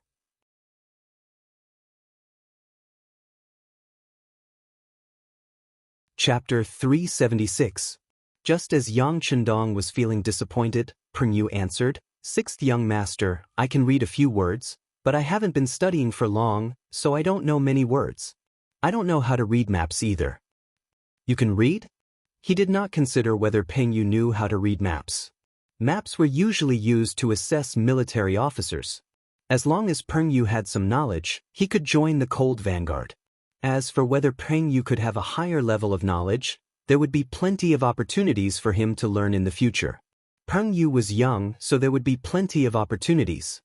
Yes, I can read. Peng Yu was quite confident when he said that. Back in Crimson City, Peng Yu's parents and sister found a teacher to teach him for the sake of his future. Peng Yu was not a scholar, but he could still read. All right, find a book and let him read it. Yang Chendong nodded. He believed that no one would dare to lie to him about something like this, so he spoke to Tiger's Mane beside him. Soon an ancient book was found. The words, 3-character classic, were written on the cover. It was more suitable for a newbie. Peng Yu took the ancient book with some fear, but when he read the first line, his face was filled with a confident smile. He had read these 3 words before, but if it was just a test, he wouldn't be afraid at all. Man's nature is good at birth. Similar in nature, different in habits. If you do not teach, your nature will change. The way of teaching is to specialize. Peng Yu was literate and could write. Although his handwriting was not beautiful, he had already met the rules set by Yang Chendong. It should be known that in the current environment, not everyone was qualified to be literate. Therefore, he immediately broke the rules and was promoted from an auxiliary soldier to a Cold Vanguard, becoming an existence that many envied. However, Peng Yu's knowledge was still lacking. At least, he did not know how to read maps, so he was only a normal Cold Vanguard soldier. He was not given any official position.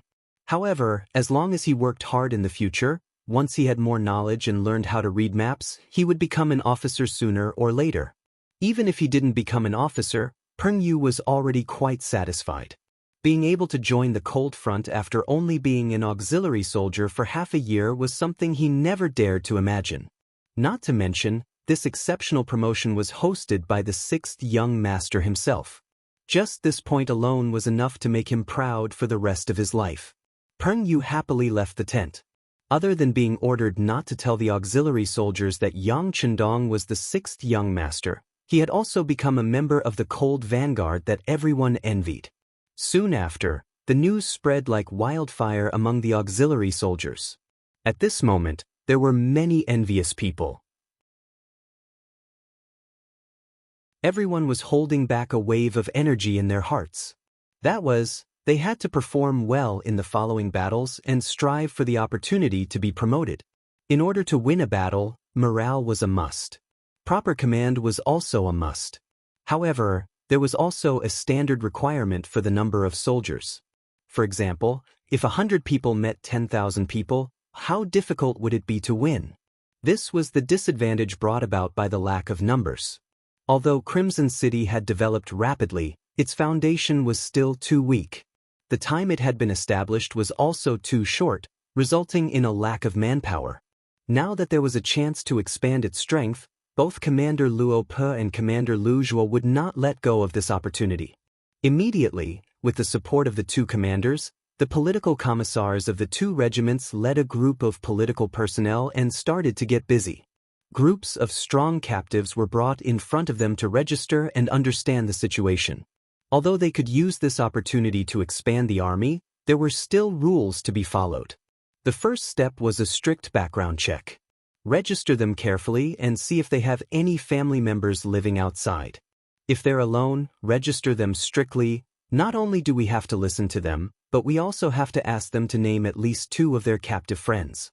We have to verify whether they are right or wrong.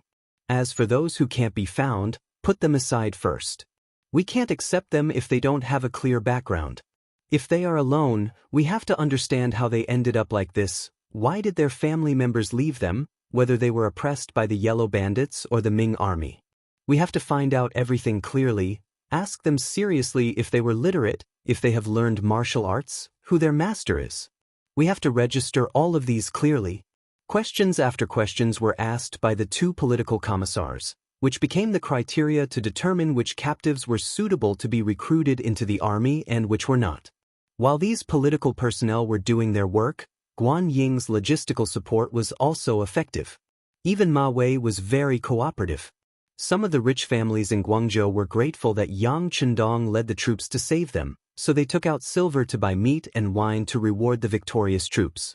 Lung Feng and the auxiliary troops were able to eat their fill for a few days. Food was the most important thing to the people. Initially, some of the captives were not cooperative with the various inquiries. However, when they saw that anyone who cooperated would be rewarded with meat, everyone's enthusiasm was aroused. Some people didn't even wait for others to take the initiative to ask, and like pouring beans out of a bamboo tube, they told everything they knew about themselves and the people around them. All they wanted was to get a few more pieces of meat. These people were called the Yellow Bandits, but most of them were made up of commoners who did not have a livelihood. To them, they did not particularly care whether they rebelled or not. As long as they could fill their stomachs with someone, they would follow that person. For these people, the temptation of meat was naturally great. Ever since they saw this, the Yang family army's politicians had made full use of this point. It was because of the large amount of delicious food that their work progressed very quickly. Thanks to this quick and efficient work, many captives with suitable conditions were selected. After a short period of ideological work, they became part of the temporary auxiliary troops. Temporary auxiliary troops were the difference between them and real auxiliary troops. They were the lowest level of existence. But even so, only about 2,000 people were selected from the 30,000 captives. These people were quickly divided and assigned to the auxiliary troops camp, where the old led the new. This was the experience of the Yang Army's rapid development. Ba Daojiang was one of these temporary auxiliary troops.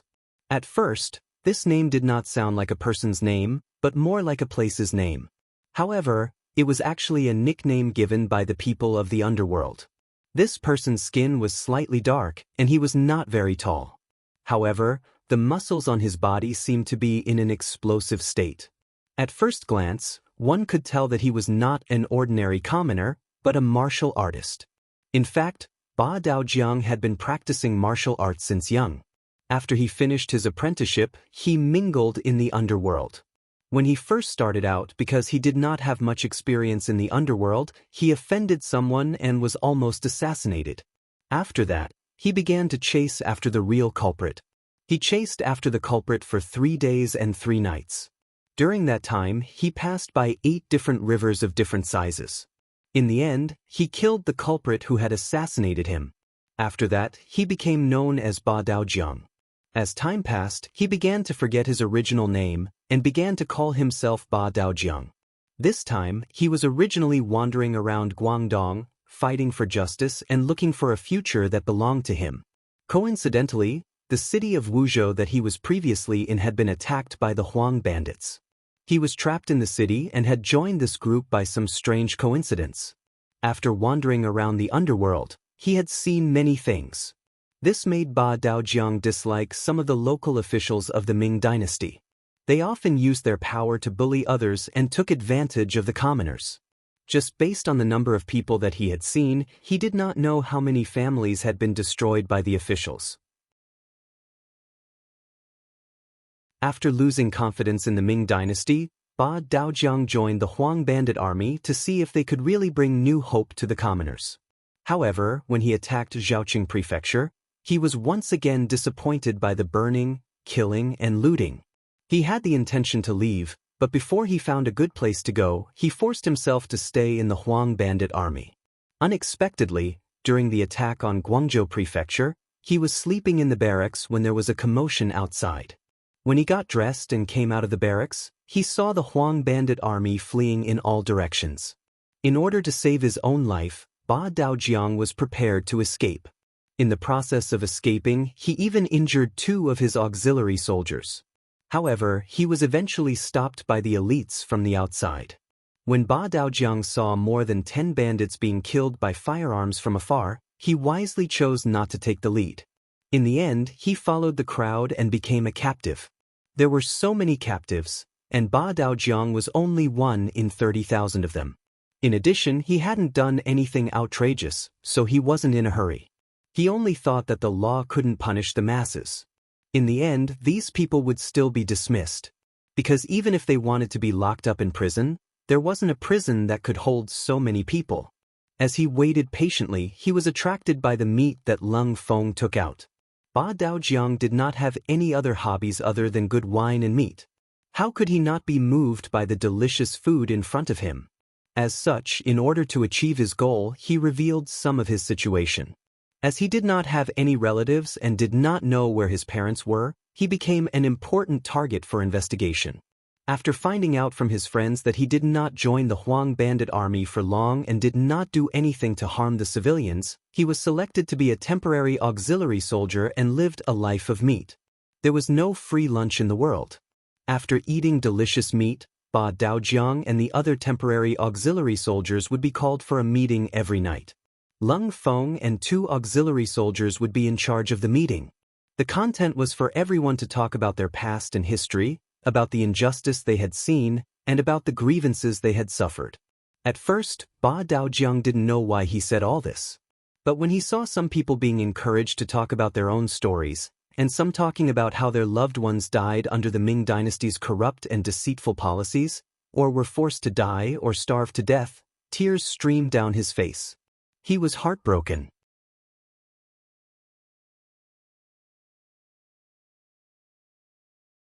Chapter 377. Every time someone did something like this, it would cause the other temporary soldiers to shed tears as well. From these words, they seemed to recall some of the painful experiences they had gone through. The grievance meeting was a method of training soldiers that Yang Chendong had proposed. By letting everyone vent their grievances, not only would it allow them to vent their frustrations, it would also shorten the distance between them. As time went by, everyone naturally became closer to each other. This change happened unknowingly, And when some people realized it, they had already fallen in love with this atmosphere. Here, not only was there unity and love between comrades, there was also mutual respect. No one would be discriminated against because of their low birth. More importantly, they could eat meat every day, and it was 3 meals a day. In a short period of time, they were all fed white and fat. Ba Daojiang was also affected by this atmosphere.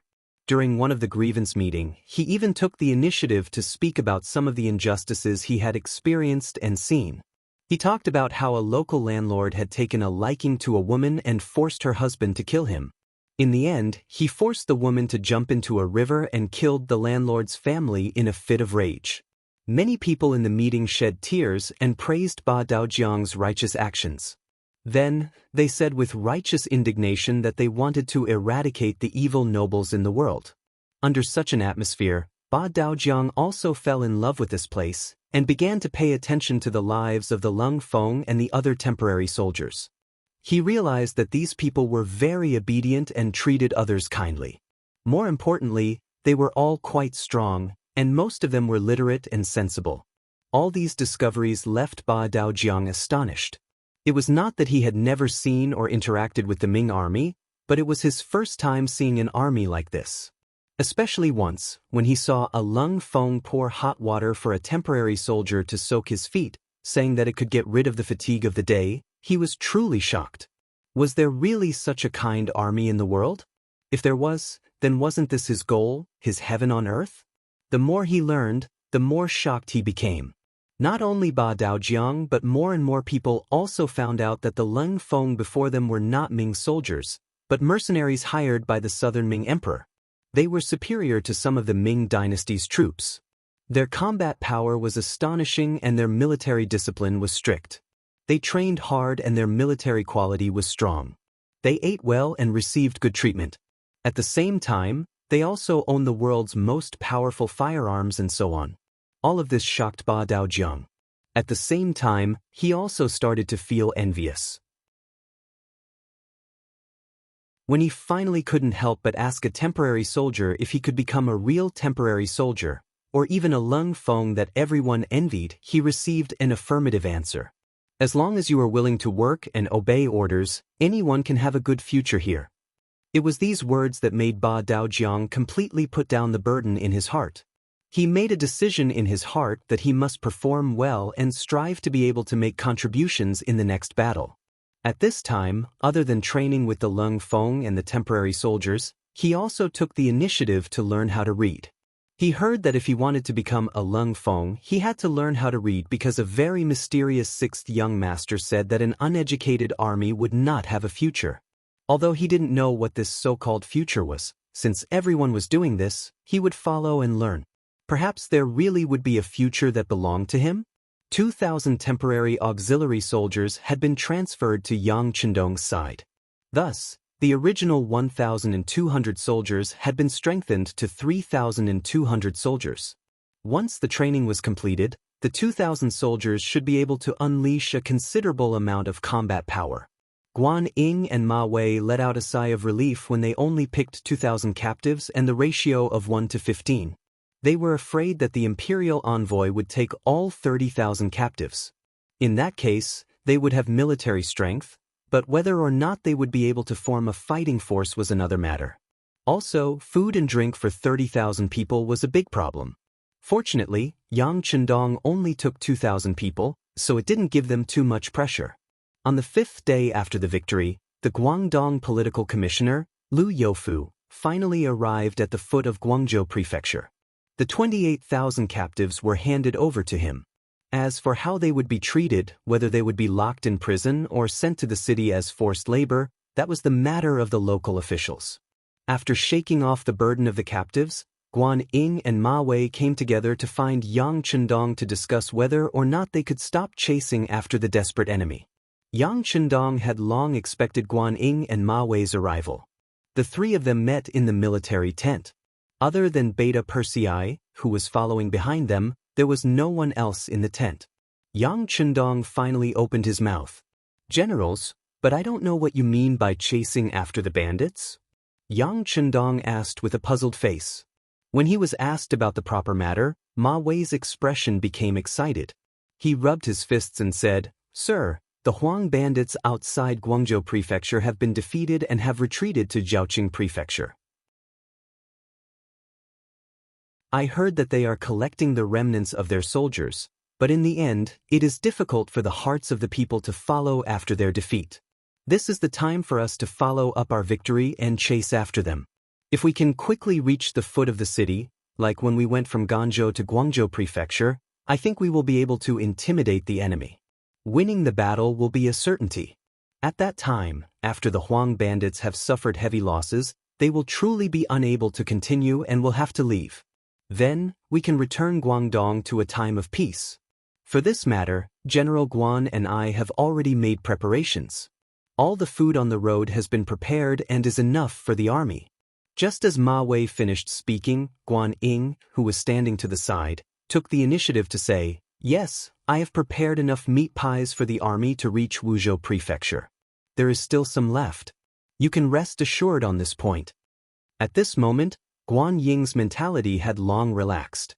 Originally, Kuangya minister had arranged for him to follow beside Yang Chendong because he needed him to study at the side.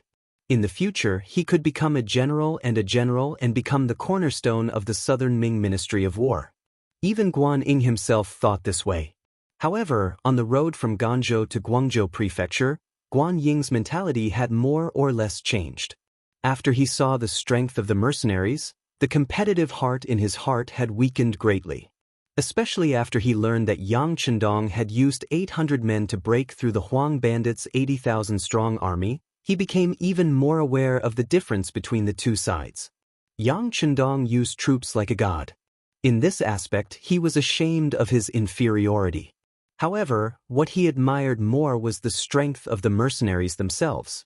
With such strong troops, as long as the commander was not an idiot, it would probably be difficult for them to lose a battle. Since this was the case, he might as well not interfere with military matters. Instead, he would focus on logistics and study at the side.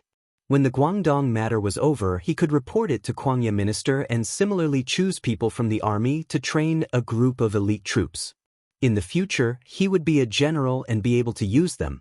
Guan Ying was completely convinced, as was Ma Wei. The two of them had the same thoughts and both found Yang Chendong to ask him to send troops. The two southern Ming generals had the same view. Yang Chendong's eyes narrowed into slits. The actions of these two people were like the old saying, "Sweep the snow in front of your own door." Just as Ma Wei had said, if the Huang bandits were heavily injured, they might leave Guangdong. Thus, this place was safe. However, what about other places? What about Guangxi, which was close to Guangdong? Moreover, once they left Guangxi, what would happen to Yunnan? If they gathered together with Zhu Huiyun and the others, wouldn't that be a new problem? Yang Chendong could think of these things, but he did not believe that Ma Wei and Guan Ying could not. Especially the latter. As the minister-counselor of the Ministry of War, he was highly valued by Kuangya. How could he not predict such a situation? However, they still wanted to send troops to Wuzhou House. One had to say that they knew what to do. Thinking back to when Guangdong was in chaos, Guangxi did not send troops to help. On the contrary, they placed troops in the cities near each other to prevent the Huang bandits from entering other places. Such a method naturally allowed Guangxi to be temporarily safe. However, this would only increase the pressure on Guangdong. The Huang bandits could not go to other places, so they could only cause trouble in Guangdong. Such a method was really hurtful. This was why Ma Wei wanted to chase the Huang bandits out of Guangdong. As for where they went, he did not say and did not think about it. Even Guan Ying pretended that he didn't know anything. If one chopstick was easily broken, 10 chopsticks would not be broken. This was the power of unity. The relationship between Guangdong and Guangxi was enough to show that Nanming and Baiming were not on good terms. The various houses under Nanming were not on good terms. If this continued, the internal losses would be too great. How could the people not be in chaos? How could the people live a good life? How could they not die? Yang Chendong thought of his own Yangxie. In the beginning, all sides were united. What if this went on for a long time? If the territory became bigger and the population increased, what would the result be? Would there be people who would raise their own troops and respect themselves? Would there be people who also had the same idea of sweeping the snow in front of their own door? There must be. Since Ji Ranxing had predicted the emergence of these problems, how to solve them? It must be known that the current transportation system was too underdeveloped. Once something happened, it would be a long time before anyone knew about it. This was not conducive to the management of a large area of land. As such, he needed to think carefully about how to do it best. In short, the mistakes that happened to others could not happen to himself. Otherwise, even if he became stronger, he would not be able to maintain this situation for long. Yang Chendong was deep in thought for a long time without speaking. Ma Wei and Guan Ying were very anxious. After the two of them looked at each other, they whispered, "Sir, when do you think we should send troops?"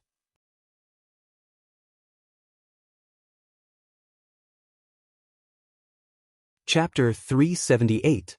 Do you really only want to chase the yellow bandits out of Guangdong? If one day other places do the same, won't they come back to Guangdong? When that time comes, what should we do? Yang Chendong suddenly raised his head. His gaze was as sharp as a sword as he looked at Ma Wei and asked. Ma Wei panicked when he was asked this question. Just as he did not know how to answer, Yang Chendong's gaze turned and landed on Guan Ying. General Ma is the commander of the Guangdong Guards. It is understandable that you only have Guangdong in your eyes, but General Guan is the vice director of the Southern Ming Ministry of War. You should have the bigger picture in your eyes. Are you also so short-sighted? Guan Ying's expression froze. He quickly lowered his head and said with an embarrassed expression, "Sir, I was wrong. I was wrong as well." Ma Wei saw that Guan Ying from the Ministry of War was reprimanded. How could he continue to be stubborn? He quickly lowered his head as if admitting his mistake. Seeing that the two had admitted their mistakes, Yang Chendong's expression relaxed. Forget it. I was entrusted by the emperor and had to consider the long term. If we only chase the yellow bandits out of Guangdong, it does not count as completing the mission. That is why I said what I said just now. If it was too serious, I ask for your understanding. Yang Chendong's words slowed down and there was a hint of self-blame. Immediately, Ma Wei and Guan Ying's expressions became uneasy. "Sir, what are you saying? You have great insight and thought things through. We can learn from you." Everyone liked to hear flattery. Yang Chendong's expression also became much better. Good, since the two generals have the same opinion, then let's see how we can get rid of the yellow bandits once and for all. As he spoke, Yang Chendong walked in front of the sand table in the tent. The sand table was a military sand table. It had already appeared in the Ming dynasty, but its name was Kanyu Map. It was said that the martial great master Zhu Hozhao loved to play with sand tables. The sand table had already marked out the areas where the yellow bandits were active. Yellow flags were placed on top. The surrounding southern Ming troops had black flags in their hands. Come and take a look. After the defeat at the prefecture of Guangzhou, Huang Yuliang retreated to the Zhaoqing prefecture with his remaining troops and is resting there. To the north of Wuzhou, there was a ridge known as Mengzhu Ridge. Once one left from here, one could enter Guizhou and Huguang. In order to prevent the chaos of the yellow bandits from spreading everywhere, this imperial envoy has already arranged for Pingle Prefecture's General He Sheng and 2 battalions of the mercenary army to defend that place, making it impossible for them to leave. Then, to the south of Xuanzhou Prefecture, Gaozhou is extremely close to Laizhou. If things go south, the yellow bandits can also pass through here to reach Shanghai. In order to prevent this imperial envoy has also arranged for Ganzhou Prefecture's General Yu Ping and 2 battalions of the mercenary army to defend that place, cutting off their path of retreat. When Yang Chendong said this, Guan Ying and Ma Wei had a look of sudden realization. Previously, Hao Sheng and General Yu Guang had suddenly disappeared without a trace. They had guessed that they had received the imperial envoy's military orders, but no one had been able to guess what they had done. Looking at it now, they knew that Yang Chendong had long made plans and arrangements. Thus, the defeat of the yellow bandits in front of the Canton Prefecture should have been within his expectations. thinking about how he had even calculated the future situation and made preparations. At the same time the two of them sighed in admiration, they acknowledged the title of the god of war even more. Yang Chendong did not look at their expressions. It was as if he did not care about their thoughts. Instead, he continued, "Thus, if the yellow bandits want to establish themselves, other than fighting us head-on, they can only choose to retreat to Guangxi. General Guan, you are an official of the Ministry of War. Please immediately inform the Guangxi guards to guard the front line between Nanning Prefecture and Liuzhou Prefecture. No matter what, they cannot give the yellow bandits an opportunity. Of course, if they do not have the ability to guard it, then being affected by the bandits will have nothing to do with us. I will give them 7 days to prepare. After 7 days, the troops will march to Wuzhou Prefecture and completely take care of the Huang bandits." A palm landed on the sand table. Yang Chendong spoke with a determined expression. It was clear that he had already made up his mind. Guan Ying and Ma Wei both sighed in admiration as they spoke. At this moment, they finally understood that this imperial envoy was not doing nothing. On the contrary, he had thought of everything. He was particular about planning before acting. In terms of ability, he was much stronger than them. Guan Ying sent people to send a message to the Guangxi army. Ma Wei also began to gather more food for the army. After seeing the power of the mercenaries, they did not dare to be the slightest bit negligent in terms of food. The Yang family army was able to have better food. Every day, they ate until they were full and rested well. The morale of the army was greatly boosted. Even the 2,000 temporary auxiliary soldiers blended into this positive atmosphere. Some people were already planning in their hearts that if there was a big battle, they would perform well and strive to remove the word temporary from their heads. Zhaoqing Manor. The original Yamen became Huang Yuliang's place to rest and work. Because of the defeat of the Guang province soldiers, although there were still many yellow bandits in Zhaoqing Manor, the entire atmosphere had become much lower. The morale of the soldiers was low. As the main commander, Huang Yuliang, of course, was anxious. He called for Zhu Fangyong, who had saved his life outside the Guang province city. Outside the Guang province city, if Zhu Fangyong had not acted decisively, Huang Yuliang would not have been able to escape. Thinking about how General Geng Jun had been so brave and good at fighting but had still died in front of the battlefield, he felt waves of fear. It was because Zhu Fangyong had saved his life that he relied heavily on this person. Since Huang Yuliang liked Zhu Fangyong so much, it was hard for the people below to not be jealous. Someone asked why things were so coincidental. They had just wanted to use the arrival of the reinforcements to lure Ma Wei out of the city when the reinforcements actually arrived. Was there some connection? Some people even doubted Zhu Fangyong's loyalty. After all, this person had only joined the Yellow Bandits for a short time. In the face of these rumors, Zhu Fangyong actually admitted to it. He said that all of this was the blessings of the heavens. It was all thanks to this plan. Otherwise, if they were caught off guard, would the Southern Ming Empire's reinforcements not come? If that really happened, the losses would be even greater. However, the scouts were so useless that they did not even give a warning when the Southern Ming Empire's reinforcements arrived.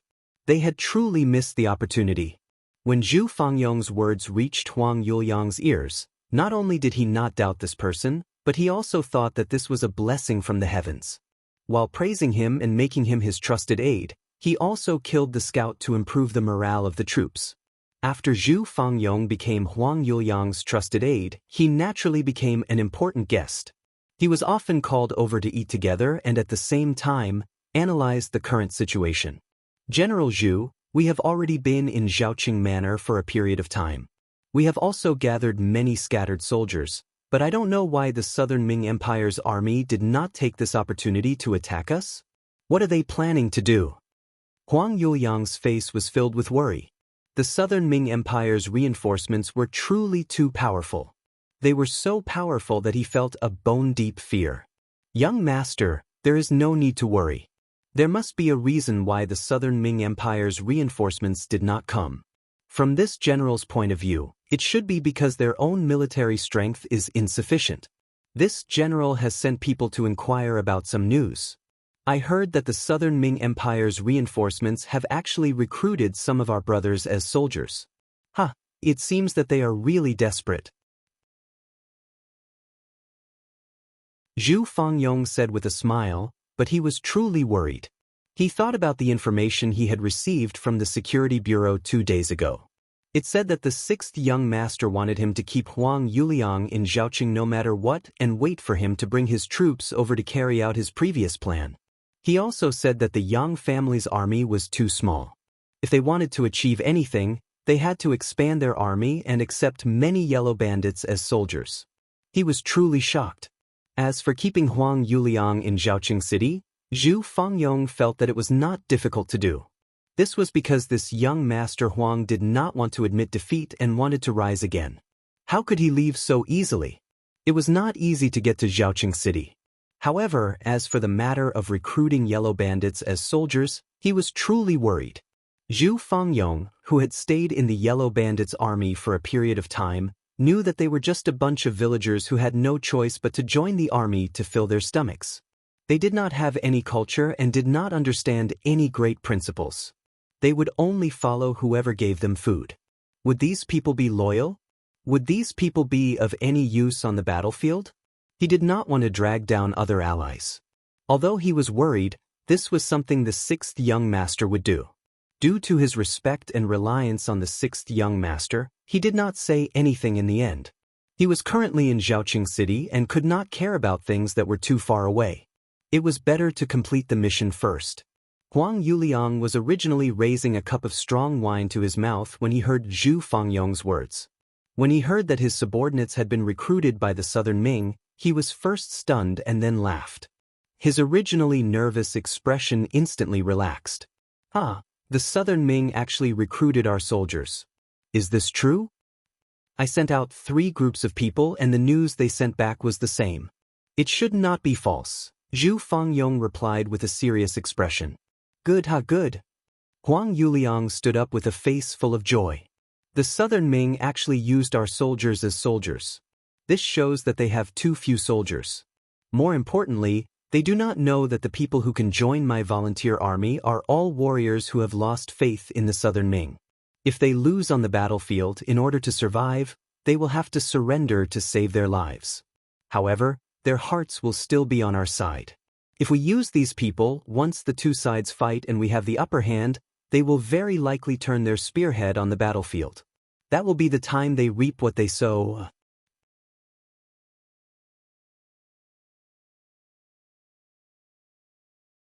Chapter 379. The laughing Huang Yuliang finally relaxed. Even the captives had to be reorganized. It seemed that the Southern Ming army was really weak. Facing such an opponent, so what if they lost once? Compared to Huang Yuliang's mocking laughter, Zhu Qizhen was laughing to his heart's content in the Southern Ming capital, Nanjing. At the same time, in the Political Affairs Hall, Zhu Qizhen looked at the 6 ministers and several other important officials with a smile on his face. Come, everyone take a look. This is the report of victory that we just received. The Guangzhou government was victorious. More than 10,000 enemy leaders were killed and nearly 30,000 people were captured. We have greatly damaged the arrogance of the Yellow Bandits. The report of the battle had just been received. At this moment, Zhu Qizhen's mood was very good. In the past few days, his expression, which had been troubled by the situation in Yunnan, was much more relaxed. The report of victory was quickly read by several important officials. The officials immediately knelt on the ground and said loudly, "Your Majesty is blessed by the heavens. Congratulations, long live your Majesty." That's right, the heavens have indeed treated me well. Beloved official Lu, immediately prepare to worship the heavens. I want to announce it to the world. Since ancient times, the imperial family liked to seek good luck. How could Zhu Qizhen let go of the opportunity to show off his wise and powerful status? Yes, Your Majesty. Lu Da stood in position and complied. However, he did not immediately go to work after answering. First, he had a thoughtful expression. Then, he raised his head and slowly said, "Your Majesty, this official does not understand military affairs. However, from reading, I know the principle of pursuing the enemy. Why is it that the Guangzhou government has clearly defeated the yellow bandits, but did not pursue the enemy? Following Lu Da's words, Zhu Qizhen, who was sitting on the dragon throne, had a serious expression on his face. This scene was clearly seen by the Minister of War, Kuang Yi. Immediately, he held his ceremonial tablet and walked out. Minister Lu, Minister Counselor Yan Ying has already reported back. He said that the Ming army and the mercenaries were already very tired. In addition, we did not have enough troops, so we did not pursue. On this point, this official agrees with this action. So it is like this. This official has worried too much. Seeing that Zhu Qizhen's expression had turned ugly, Lu Da knew that he had achieved his goal. He knew when to stop and stood back. Your Majesty, Duke of Loyalty and Courage's command this time was successful. Guan Ying and the others cooperated well. This subject thinks that we should reward them and encourage them so that they can go all out and be driven by us. Kuang Yi had no intention of chasing after Lu Da. Since he had already stood up, he naturally had to ask for credit for the soldiers on the front lines. This was also his duty as the Minister of War. When Kuang Yi mentioned the reward, Zhu Qizhen nodded. Issue an edict. Guan Ying will be conferred the title of Director of the Ministry of War.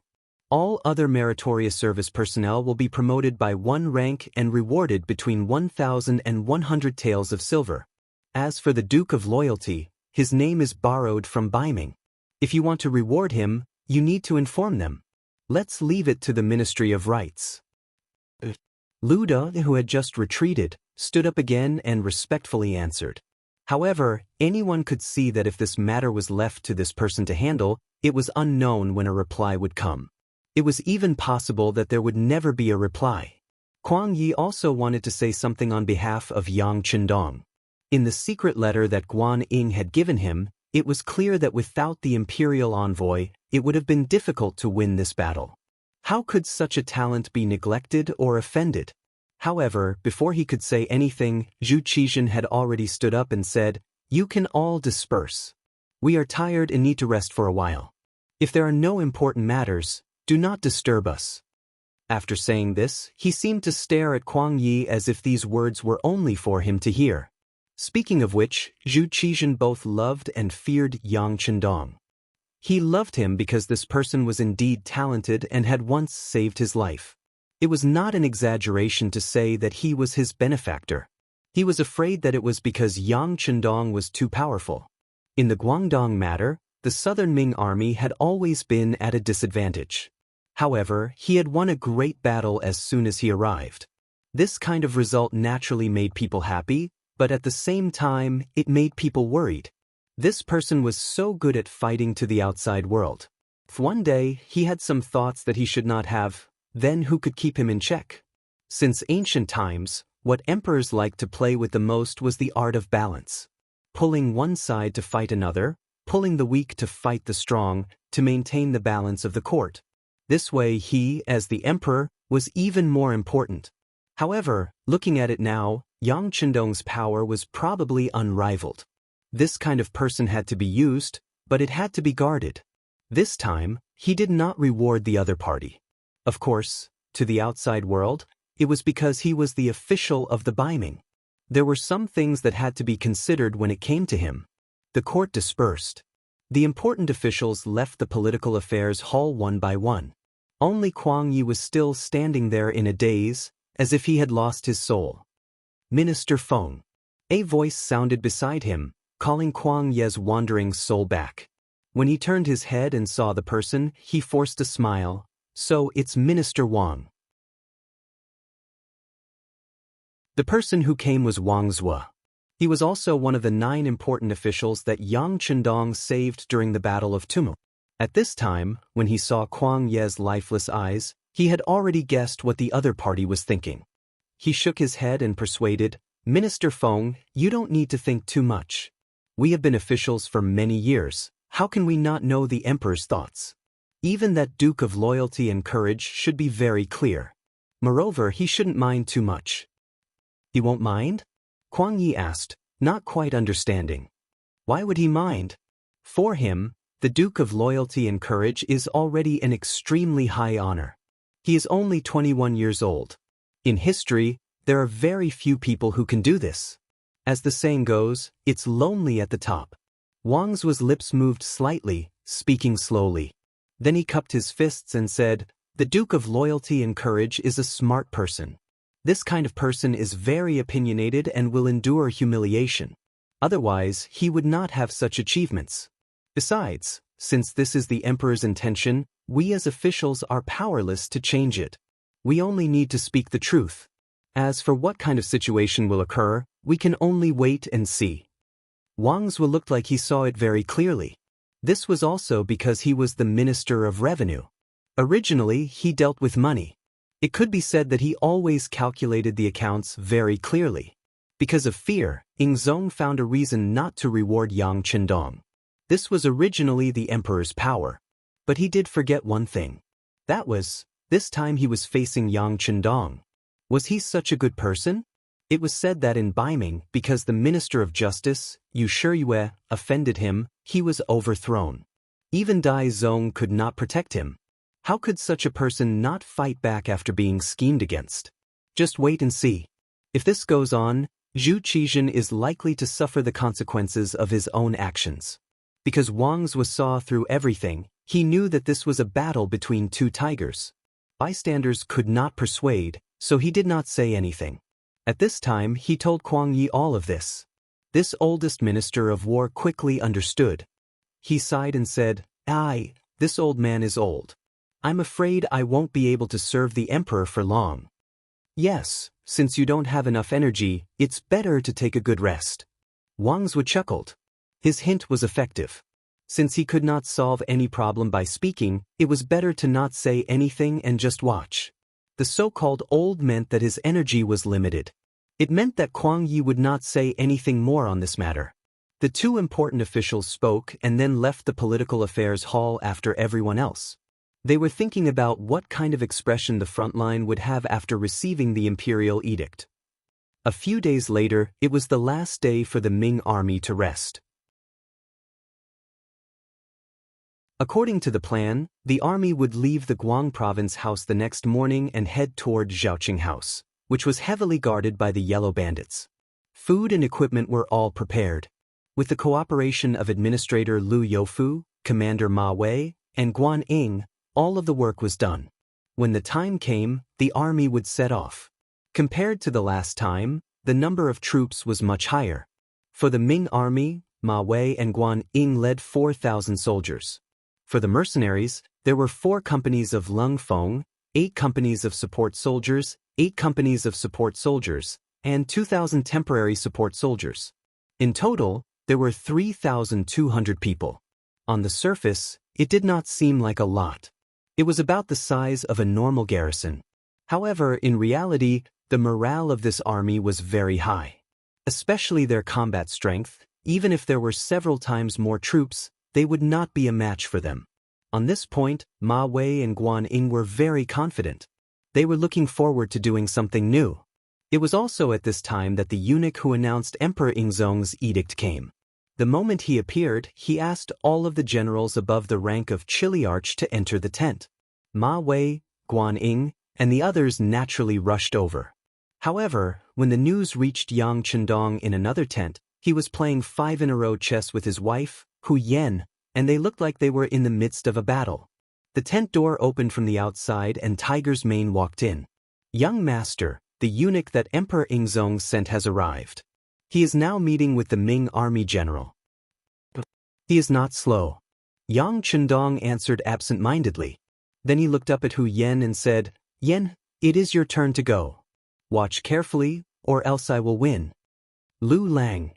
Seeing that Yang Chendong was not moved and had no intention of meeting with the eunuch, Hu Yen said worriedly. When he saw Hu Yan's worried expression, Yang Chendong said with a relaxed face, it's okay. Husband has his own plans. If I am not wrong, it should have nothing to do with me. Since that is the case, why should I join in the fun? We will be on the road tomorrow. It is better to take advantage of the time to relax. Come, let's continue." Oh. Since her husband said that nothing would happen, Hu Yen completely believed that nothing would happen. She immediately agreed and began to think about how to write the next sentence. Tiger's mane only came to deliver the news. Since the young master knew, his task was completed. He then left the tent and it seemed to be quiet again.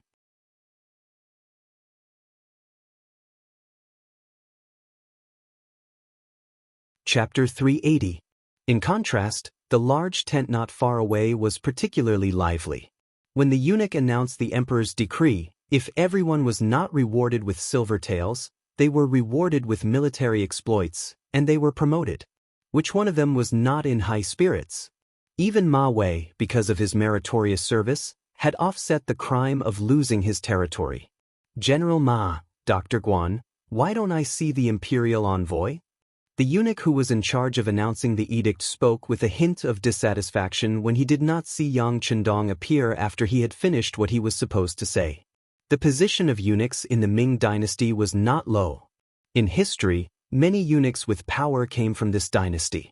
To be able to become an edict-announcing eunuch, which one of them did not have the trust of the emperor? Outside officials did not dare to offend such a person. As for his question, the two of them had to answer. After they looked at each other with great tacit understanding, Guan Ying took the initiative to stand out and say, replying to eunuch, the Duke of Loyalty is not in the camp. He must have gone out to patrol. You also know that as the commander of the army, it is normal to have more worries. Oh, that is a pity. I wanted to admire the Duke of Loyalty's elegance. Since this is not a coincidence, we will meet again if we have the chance. The edict-announcing eunuch's face was filled with disappointment.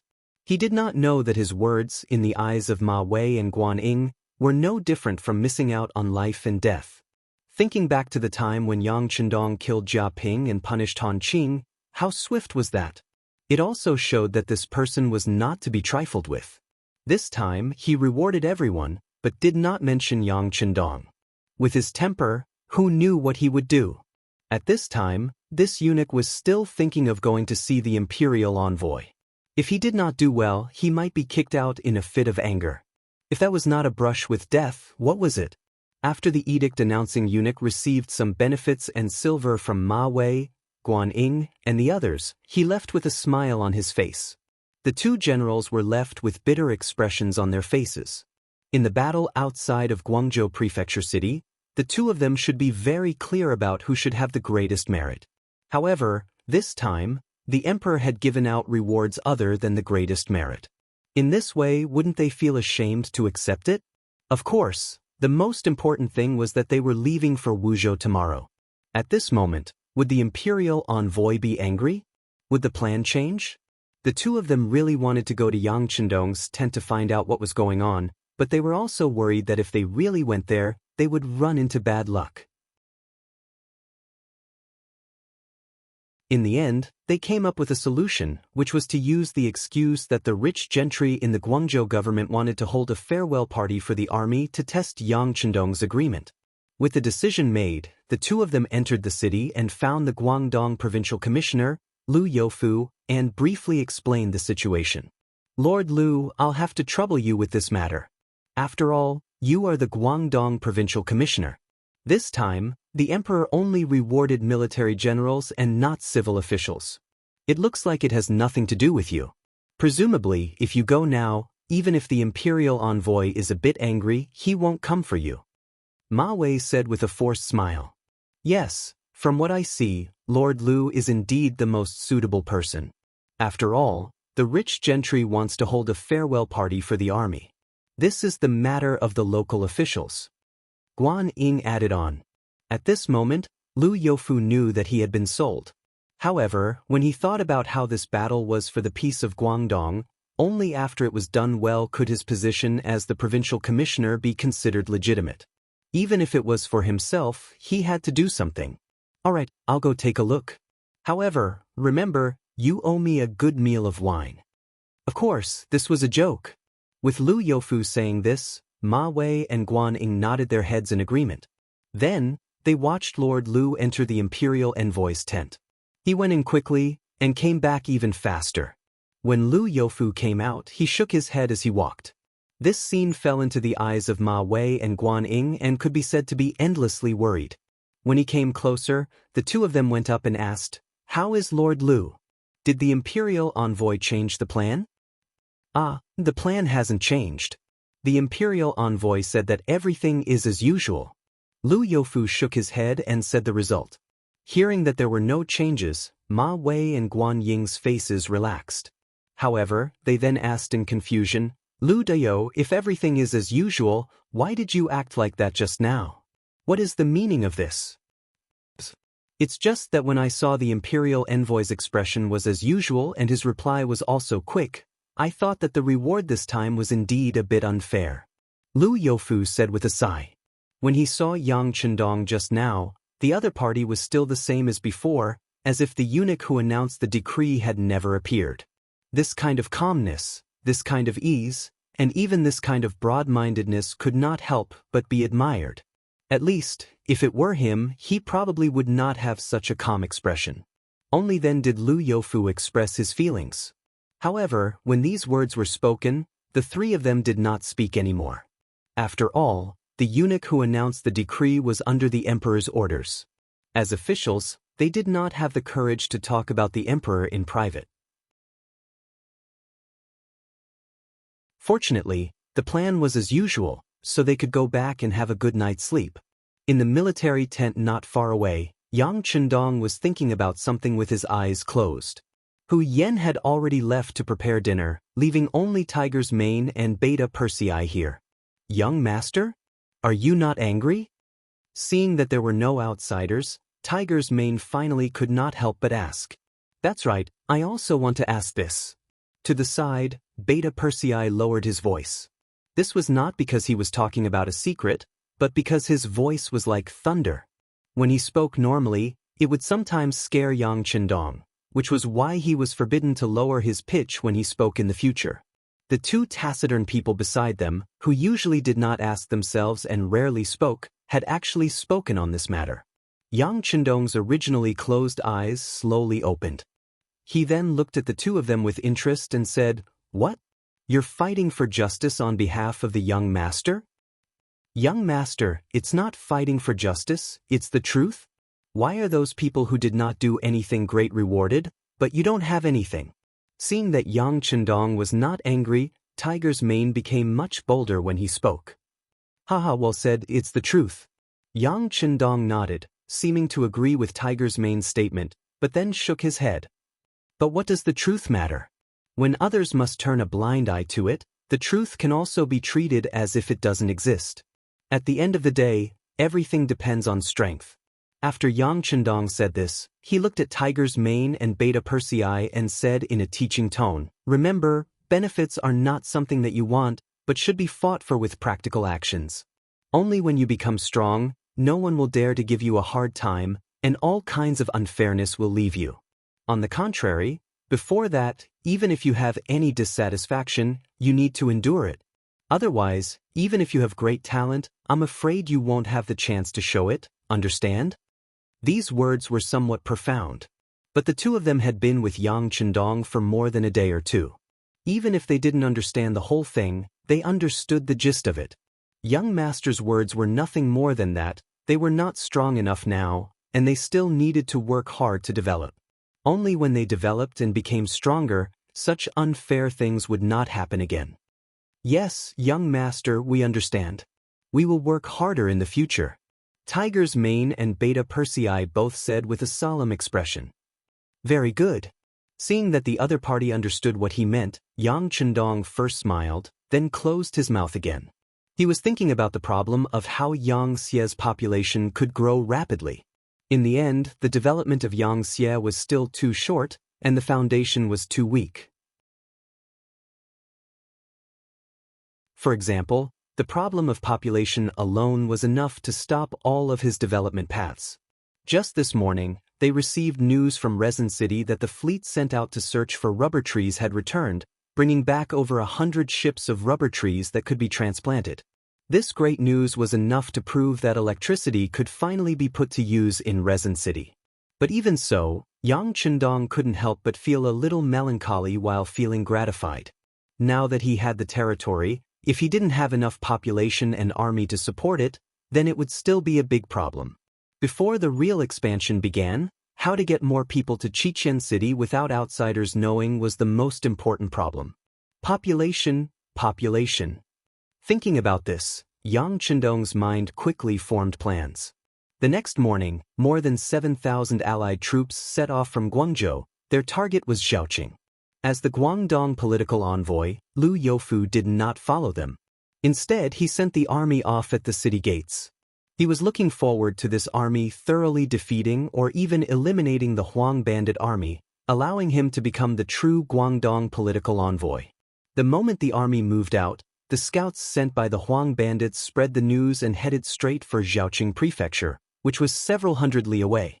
Huang Yuliang, who was in Zhaoqing, had already listened to Zhu Fangyong's suggestion and retreated to Wuzhou. At this moment, there were about 40,000 troops gathered in Wuzhou. Most of them were defeated soldiers outside of Guangzhou. After these days, the people who had fled from the defeat had all returned to Wuzhou. They wanted to make a comeback. Or it could be said that they didn't have much of a choice. The surrounding cities were all destroyed when they rebelled. With no one to plant the fertile land, how could they reap any harvest in autumn? Without food, surviving would be a problem. At least when they came to the Wuzhou prefecture, they would have food to eat. Although it was not a war and they only had 2 meals of porridge a day, as long as they did not starve to death and fainted, there was still hope, right?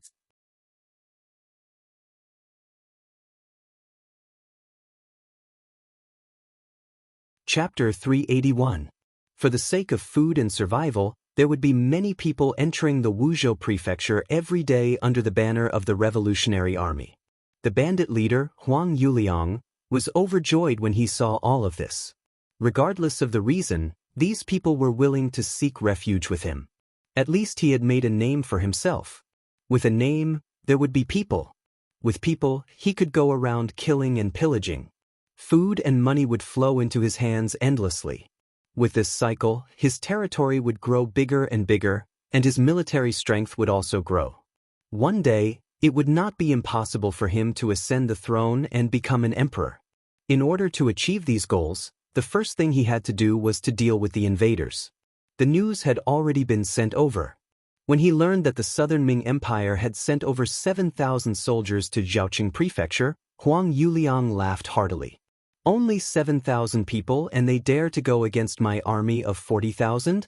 Do they really not want to live anymore? Huang Yuliang's laughter traveled to the various leaders in the tent. Naturally, everyone laughed along with him. In their eyes, these people were also not optimistic about the 7,000 Southern Ming Empire troops. At this moment, they seemed to have forgotten about their defeat outside the prefecture of Guangzhou. Of course, there were too many reasons why they had failed.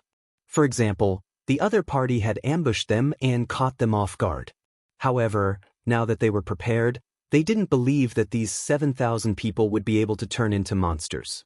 Young master, the Southern Ming Empire only sent over 7,000 people. I think they might not even be able to reach the Wuzhou prefecture. Zhaoqing Prefecture's General Cheng should be able to defeat them. One of the leaders saw that Huang Yuliang was in a good mood and hurriedly flattered him. The so-called General Cheng was one of the leaders of the Huang bandit army, Cheng Yuan. Cheng Yuan had some military talent. However, because he was slightly less experienced than Geng Jun and the other 3, he did not enter the ranks of the 4 heavenly kings. However, following Geng Jun's death, there were now calls for him to be a substitute and become one of the 4 heavenly kings. With such ability and charisma, Huang Yuliang sent 5,000 of his men to Zhaoqing Prefecture to test him. They were there to stop the Southern Ming Empire's army. The art of war said that once, twice, thrice, and thrice, one would be exhausted. What was important was that if they couldn't work together in battle, the morale of the army would drop and the morale would be shaken. Naturally, their combat strength would be greatly reduced. Cheng Yuan and 5,000 troops were left behind in Zhaoqing Manor to achieve this goal. Of course, it would be best if he could win. It would be hard for Huang Bandit General to find any opponents in Guangdong. On the other hand, even if they lost, they would heavily injure their opponent and make ample preparations for the upcoming battle in Wuzhou. Not bad. Hearing someone mention Cheng Yuan, Huang Yuliang said excitedly, This young master has already promised Qing Yuan that as long as he can deal a heavy blow to the southern Ming army, he will be allowed to enter the ranks of the 4 heavenly kings. I believe that he will not disappoint. Congratulations, young master. Congratulations on obtaining another good general. Everyone knew that since Huang Yuliang could say such words, the matter was basically settled. One by one, they began to praise him.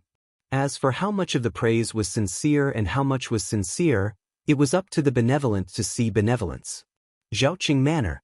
As a place that one had to pass through on their way to Wuzhou Manor, there were many Huang bandit soldiers standing on the city gate. Under the crowd was a man holding a long blade. He had a fierce expression and his eyes flashed with a bloodthirsty light. It was Qing Yuan himself. The news that he was going to replace the dead Geng Jun as one of the 4 heavenly kings had long reached his ears. Recently, there were even more people around him who were fawning over him. At the beginning, he was still clear-headed. At least he knew his own worth. However, as more and more people began to praise him, he became complacent. Sometimes, even he couldn't help but believe the words of others. It was as though he was really a god that had descended from the heavens, was really brave, was really a genius at leading troops, and was really victorious in every battle. This was what people often said. False things could become true if too many people said them. Qing Yuan, who started to become arrogant, became arrogant, frivolous, and underestimated the enemy. Even though he knew that the southern Ming reinforcements who had defeated Huang Yuliang's 80,000-strong army were coming, when he saw the southern Ming army gradually appearing from below the city gate, he still gave the order to open the city gate and attack. Men, bring this general's warhorse over. Let's see how I'll be defeated and take the enemy general's head amidst an army of 10,000. It seemed like he had watched too many dramas. At this moment, Qing Yuan was filled with a heroic spirit. As he shouted, he waved the blade in his hand. General is mighty! General is mighty! As the main general was full of vigor, the soldiers below also had their morale boosted. They all shouted loudly with a face full of excitement. Amidst the shouts, the city gate of Zhaoqing Manor opened. Qing Yuan, who was riding a warhorse and holding a blade, only left behind 2,000 soldiers to defend the city. He brought 3,000 soldiers and horses out of the city gate. Their uniforms were messy, their weapons were all different, and they did not even have a formation. The 3,000 soldiers seemed to have come out in one go and followed behind Qing Yuan. They did not look like a disciplined army at all. This is the Yellow Bandit Army? Guan Yingyan, who was standing in the opposite army, looked at the incoming people and asked curiously. When he turned around, he saw the neat ranks of the Ming army, their uniform. They were the 2,000 temporary auxiliary soldiers. Right now, they were also wearing the same Mandarin duck battle jacket as the southern Ming army uniform. The only difference was that they had a wide red cloth tied around their arms to make the difference. This was something that couldn't be helped. An army couldn't bring too many empty uniforms with them. Even though every Leng Feng and auxiliary soldier had a set of uniforms, they couldn't possibly give them to these temporary auxiliary soldiers. Even if they wanted to, it would not be enough. It was better to let them wear the Ming army's uniform first. After all, there were many such things in the Guangzhou Manor's military storage. Secondly, it was to differentiate them. Everything could be changed the next time they replenished their supplies. Did they want to change out of the Ming army's uniform at that time? Good. Then they needed to perform well. Of course, this was Yang Chendong's idea. With a large warehouse in his hands, he could take out more uniforms at any time. However, he would not do so. It was not worth it to attract suspicion for no reason. Speaking of which, this was the first time Guan Yingyan had truly fought with the Yellow Bandit Army. The previous battle was in the dark. By the time he arrived at the battlefield, everything had already ended. Even though he saw some dead or captured Yellow Bandit soldiers, he did not have any direct impression of them. It was not like now where he could see everything in his mind at a glance. Guan Yingyan's doubtful words were heard by the 2,000 temporary auxiliary soldiers standing beside him. Their faces turned red and feverish. It seemed to be doubt, but in reality, the words of disdain made them feel ashamed. When they thought about how they had been proud to stay in this kind of army, they felt even more ashamed. Yang Chendong felt the change in the 2,000 temporary auxiliary soldiers. He also knew that when Guan Yingyan said these words, it was not intentional. It was just his feelings. He had no intention of blaming anyone. Instead, he said to Luo Pe, the commander of the 2nd Cold Front Regiment beside him, "Commander Luo, in a moment, choose the 1st company as the main attack. Then, choose 2 companies of auxiliary soldiers and bring 2,000 temporary auxiliary soldiers. Do you have confidence in taking down Zhaoqing Manor? Please be at ease, Imperial Envoy. If we cannot take it down, we will bring our heads to you." Luo Pe, who had been instructed earlier, changed his title to Yang Chendong. Amidst a wave of impassioned words, he gave a standard military salute and turned to pick out the generals. "Imperial Envoy, do we not need to send troops? Isn't it a little too little to send only 2,000 people?" Ma Wei, who knew the mercenary army's military structure, rode forward and carefully probed. "Yes, why don't we also send 2,000 people to help?" Guan Yingyan nodded. It was obvious that he agreed with Ma Wei's words. "There's no need." Yang Chendong shook his head resolutely and did not say anything else. He only looked at Zhaoqing Manor with a half-smile. No one knew what he was thinking. Luo Pe turned around and returned to the camp to pick out the generals. When they found out that they could only bring 1 company of Cold Front Regiment and 2 companies of auxiliary soldiers, a total of 4 company commanders of Cold Front Regiment and 8 company commanders of auxiliary soldiers instantly burst into an uproar. According to them, no matter how many companies were chosen to participate in the battle, they would definitely have a share. There were only 3 places, but the 12 company commanders all wanted to fight for it. Perhaps they also understood that there were not many opportunities to perform, or perhaps they were very confident in the soldiers they led. But no matter what, only a quarter of them could go to the battlefield. The majority of them did not have such an opportunity. If they did not fight for it, they would have even less of a chance. "Obey orders." Seeing that the 12 company commanders had surrounded him, Luo Pe glared and a murderous aura exuded from his body, causing those company commanders who wanted to say something to immediately shut their mouths. Obeying orders and orders was the first lesson that every soldier had to learn after becoming an auxiliary soldier. It was also something that every soldier of the Yang family army had to do. Now that Luo Pe mentioned it, the reminder was very obvious. It was also a sign that he was about to get angry. Luo Pe only said 4 words and everyone quieted down. This made him very satisfied. He then turned his gaze to the auxiliary regiment commander Lu Zhua and said, "Regiment Commander Lu, you can decide which 2 companies of auxiliary soldiers to send." "Yes," Lu Zhua replied. Although they were both regimental commanders, Luo Pe was from the Cold Front Regiment while he was from the Auxiliary Regiment. One could imagine the difference between them. Even if he really went to the Cold Front Regiment, whether or not he could become a battalion commander would depend on luck.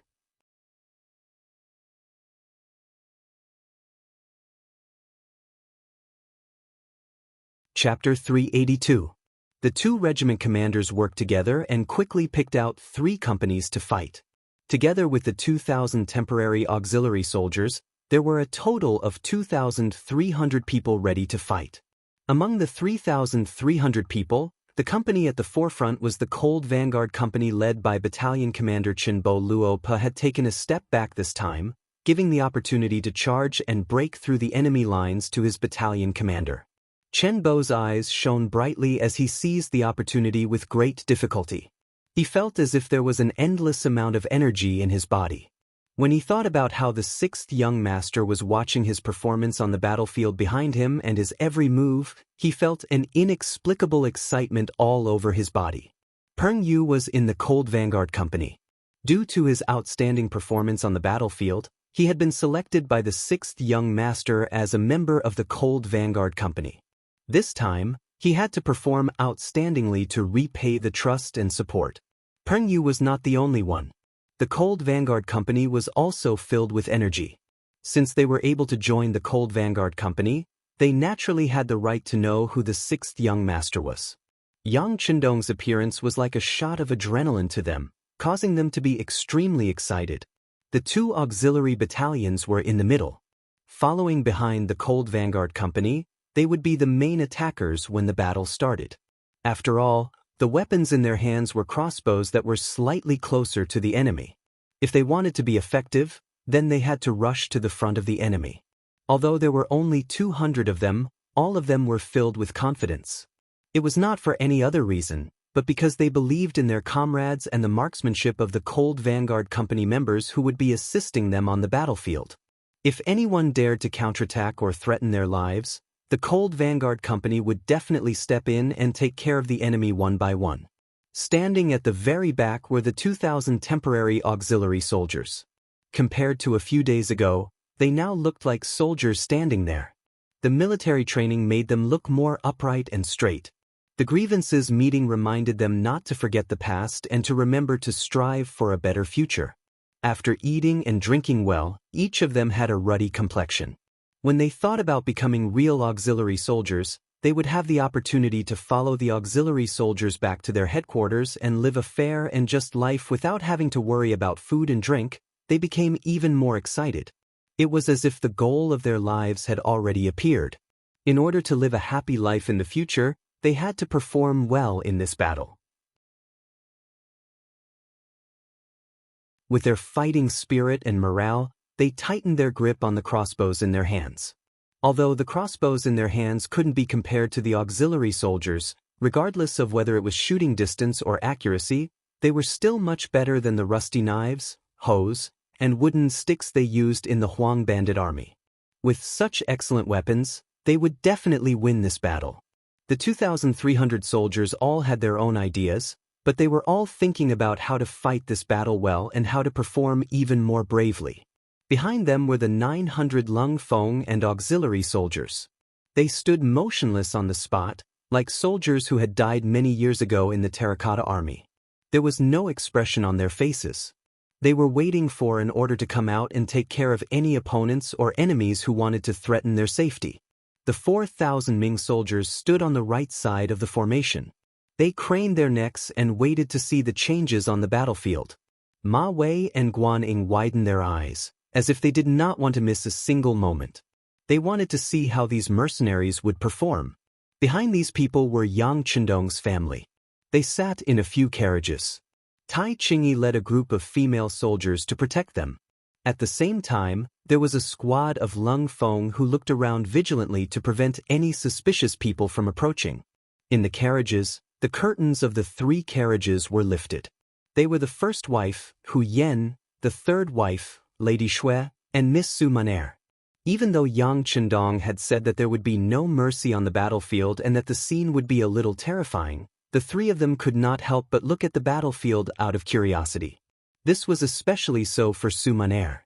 She knew very well what her mission was. She also knew what would happen to her once she completed her mission. Right now, she wanted to see if the person she was scheming against was worth it for her to complete her mission at the cost of her life. She wanted to see if it was worth it for her to be buried with him. Coincidentally, when Su Maner's gaze landed on Yang Chendong, the man, who had changed into a set of capable camouflage clothes, raised his right hand. Then he placed it down gently, looking extremely elegant. Following this action, the 2,300 soldiers surged forward in an orderly manner. When the 2,300 people stepped on the same spot and spread out in a straight line, they looked like a long dragon from afar. It gave off an awe-inspiring feeling. Any object would be very spectacular and beautiful when they were in an orderly manner. It was just like the wild geese in the sky. When they were about to return, regardless of whether they were in a straight line or in a straight line, they would give off a spectacular sight, let alone a formation formed by 2,300 soldiers. Hiss! General Ma Wei, who saw this scene, gasped. He did not expect that with just over 2,000 people, once they moved in unison, they would create such a shocking force. When he was leading the Guangdong Guards, he had also undergone training in this area. However, as the military discipline was not very strict, not to mention over 2,000 people, Even a casual formation of 1,000 people or a formation of 100 people would not be able to be in an orderly manner. Their steps would also not be in the same spot like they were now. Naturally, their might would be much weaker. He could not help but look at Guan Ying, who was riding a horse at the side. He realized that the other party was also deep in thought. This official from the Ministry of War, who had just been promoted to a 5th-rank official, was also shocked by the scene in front of him. As someone in the Ministry of War, his vision was not like Ma Wei's, who only focused on one city in Guangdong. What he was thinking about was whether this uniform formation could be used in all of the southern Ming Empire's armies. If it was possible, would their fighting strength increase? Even his own people were shocked, let alone the opponent, Qing Yuan. He rode on a horse and held a large blade in his hand. He looked very majestic, but when he saw the enemy move and the mountain-like aura pressing down on him, for some reason, his heart could not help but beat rapidly. A feeling of fear began to spread throughout his body. This feeling of fear quickly affected the warhorse under him. It was said that animals had a sense of fear towards danger. At this time, it also seemed to have sensed the endless danger. It began to snort and its body was also twisting, as if it wanted to escape and did not want to face this terrifying pressure. Not only Qing Yuan and his warhorse, even the 3,000 Huang bandits behind him were intimidated by this aura at this moment. Some of the more timid ones even began to walk unsteadily. From the looks of it, it was clear that they wanted to return to the city. It was as if with the city wall, they would be able to ensure their safety.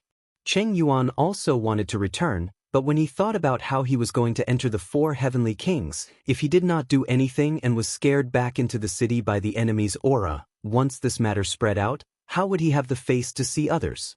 He was afraid that from now on, no one would look up to him anymore. Whether it was for his own dignity or for his future glory, he had no reason to retreat. Furthermore, who said that if the formation was orderly, their fighting strength would be strong? Could it be that the embroidered pillow was useless? Perhaps with a single charge, he would be able to mess up the formation. After all, on the battlefield, one's methods were more powerful than one's formation.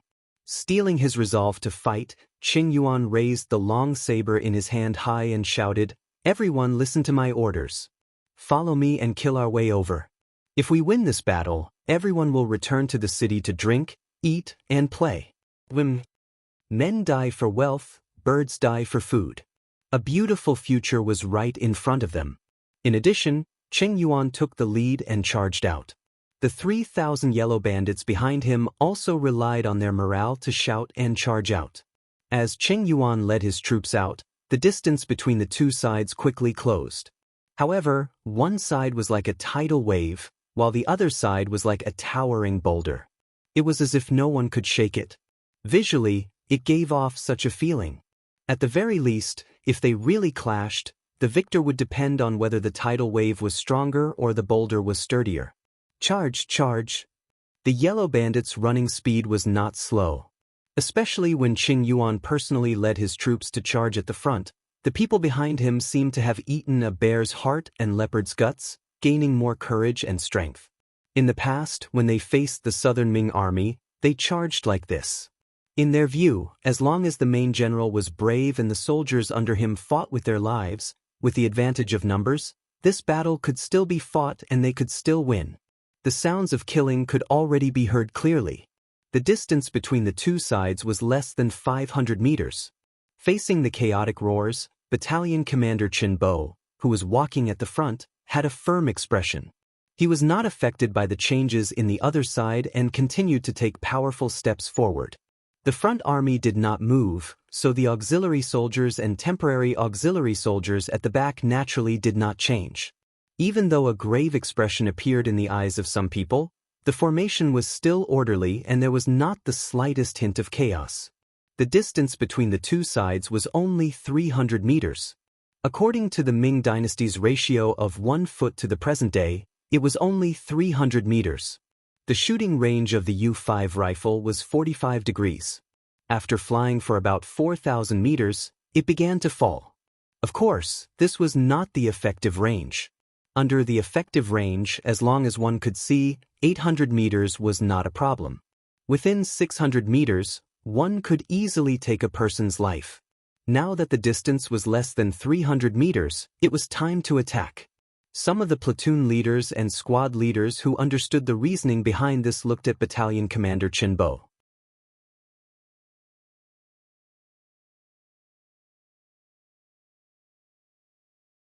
Chapter 383. How could Chinbo not know that they could shoot now? However, this time, he only had a company of cold vanguards. They could fight to their heart's content, but if they did that, what would happen to the auxiliary soldiers and the 2,000 auxiliary soldiers? Because their loyalty did not undergo the final test, they only had crossbows in their hands, which had a lethality of 150 meters. In other words, if Chinbo gave the order to attack now, they would be able to heavily injure the enemy, but the auxiliary soldiers would have a hard time fighting. That was why Chinbo did not give the order to attack immediately. He was calculating in his mind. A normal crossbow had a damage range of 120 meters and its effective range was around 100 meters. As long as he could control the range of the crossbow beyond 120 meters, he would still have the initiative. That way, more auxiliary soldiers would have a chance to perform. After some calculations, the distance between the two sides increased from 300 meters to 200 meters, then 180 meters, 170 meters. More cold vanguards started to look at the battalion commander Chinbo, waiting for him to give the order to shoot. This was something that only the elite cold vanguards could do. Without orders from their superiors, even if the enemy was right in front of them, they could not simply shoot. Otherwise, they would be severely punished by military law. 150 meters was within the range of the auxiliary soldiers' crossbows. Chinbo waved his right hand and the 100 cold vanguards stopped in their tracks. Release the safety and prepare to fire. Auxiliary soldiers, continue forward. Once the gunshot is heard, attack immediately. Don't give the enemy a chance to react. Finally, the order to attack was given. The 100 cold vanguards pulled the safety of their 95 shots in unison. The sound of the guns being fired was crisp and pleasing to the ear. While they were doing that, the 200 auxiliary soldiers and 2,000 auxiliary soldiers rushed out from their sides like carps crossing the river. They charged straight at the Huang bandit army. At a distance of 150 meters, the two sides were still closing in. The 500 archers in the Huang bandit army were ready to fire their arrows. General Qing Yuan, who was leading the charge on his horse, was also ready to shout out the command to fire. 140 meters, 130 meters, crossbows ready, fire. A voice that was a step faster than Qing Yuan's came from Chinbo's ears. Following the order, hundreds of tongues of flame spewed out. Their targets were Qing Yuan, who was on his horse, and the Huang bandits who were preparing to shoot. There were also 200 auxiliary soldiers working together with him. They had already aimed their crossbows at the archers. This was the group of people who posed the greatest threat to them. As long as they could take them all down, the control of the battlefield would definitely fall into their hands. At that time, they would be able to kill as they pleased. Ba ba ba, whoosh whoosh whoosh. The sound of gunfire and crossbow bolts pierced through the air almost at the same time, causing Qing Yuan to fall off his horse, the archers to fall to the ground, and the Huang bandit army to descend into chaos. No one would have thought that the mighty General Qing Yuan would fall off his horse without even touching the hair of his opponent.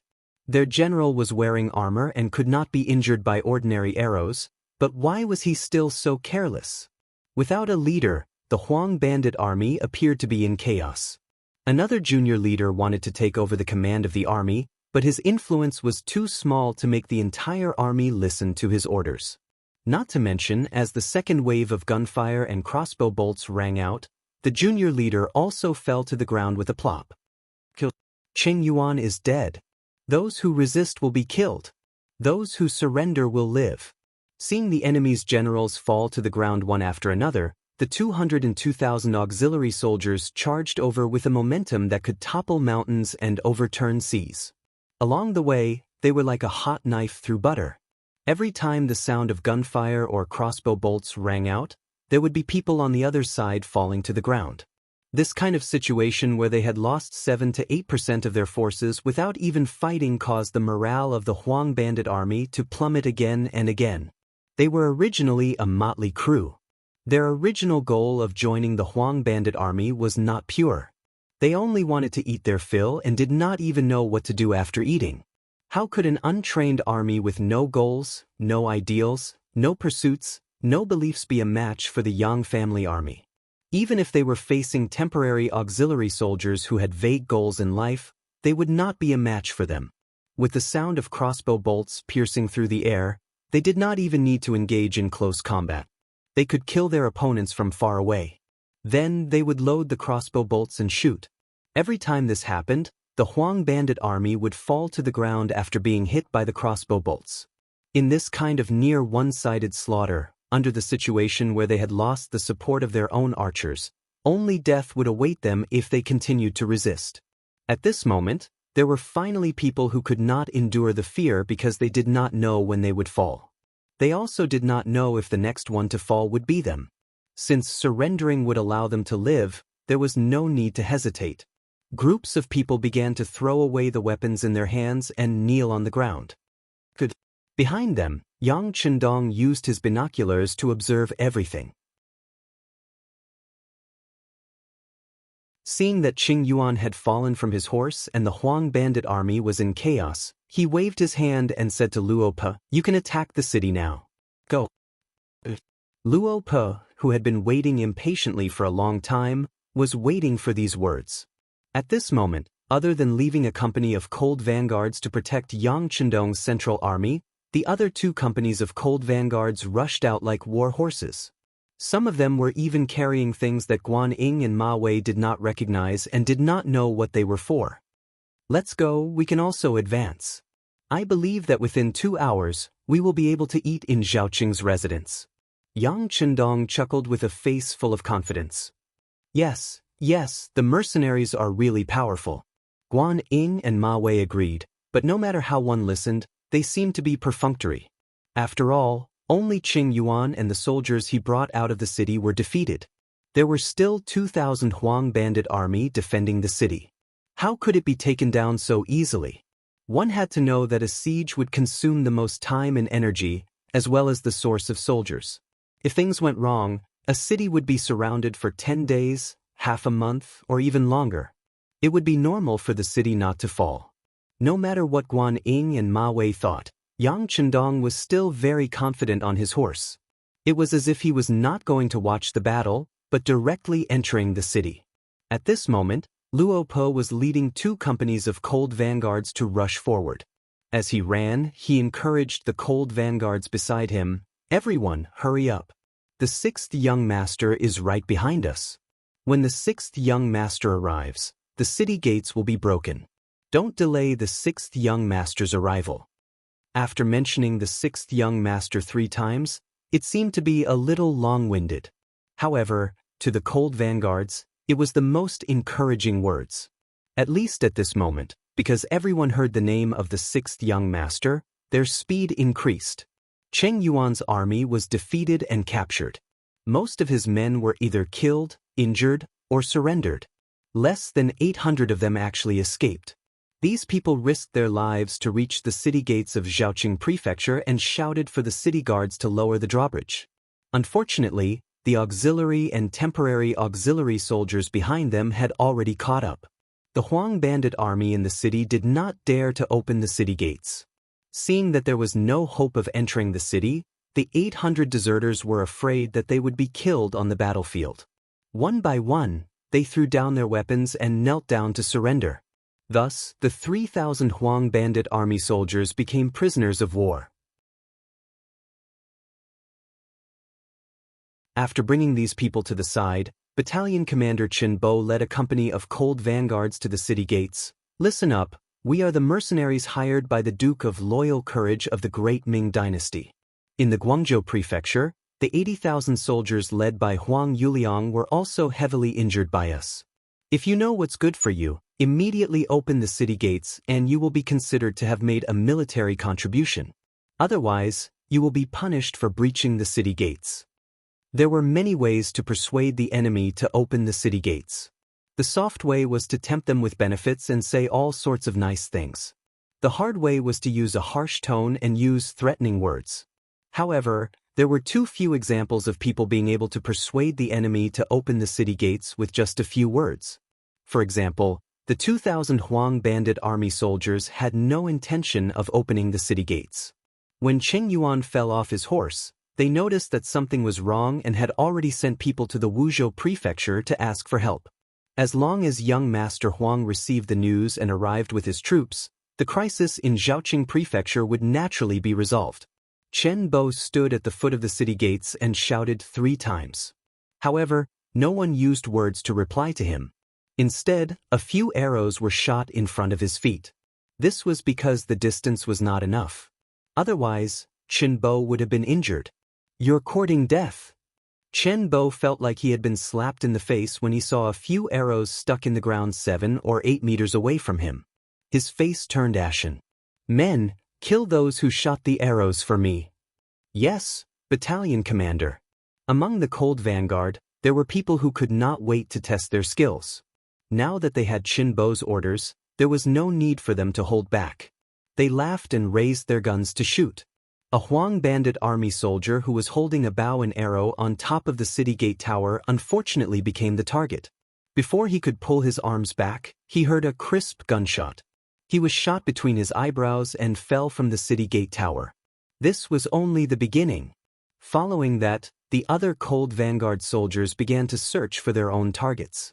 Within the time it took for a stick of incense to burn, 9 Huang bandit army soldiers who wanted to shoot arrows were killed. They either fell from the city gate tower or died within the city gate tower. The deaths of these people shocked the Huang bandit army soldiers who were guarding the city. It also shocked the 2,000 auxiliary soldiers who were watching from the side. The battle just now had been extremely satisfying and smooth. The situation had been one-sided from beginning to end. Many of them had not felt any danger and had won the battle. However, this kind of shock was not as great as what they saw in front of them. When they saw that every Huang bandit army soldier who was exposed on top of the city gate tower would quickly fall to the ground and die, they finally understood what the cold vanguard represented. In the past, they had always heard the auxiliary soldiers talk about how powerful the cold vanguard was and did not think much of it. Now, it seemed that everything was true. It was just that their vision was too narrow and they could not imagine it.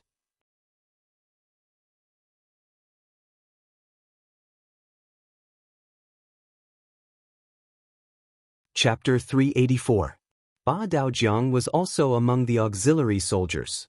The scene in front of him shocked him as well. As a martial artist with decent martial art skills, he used to be very conceited. In a one-on-one fight, there were very few people who could convince him.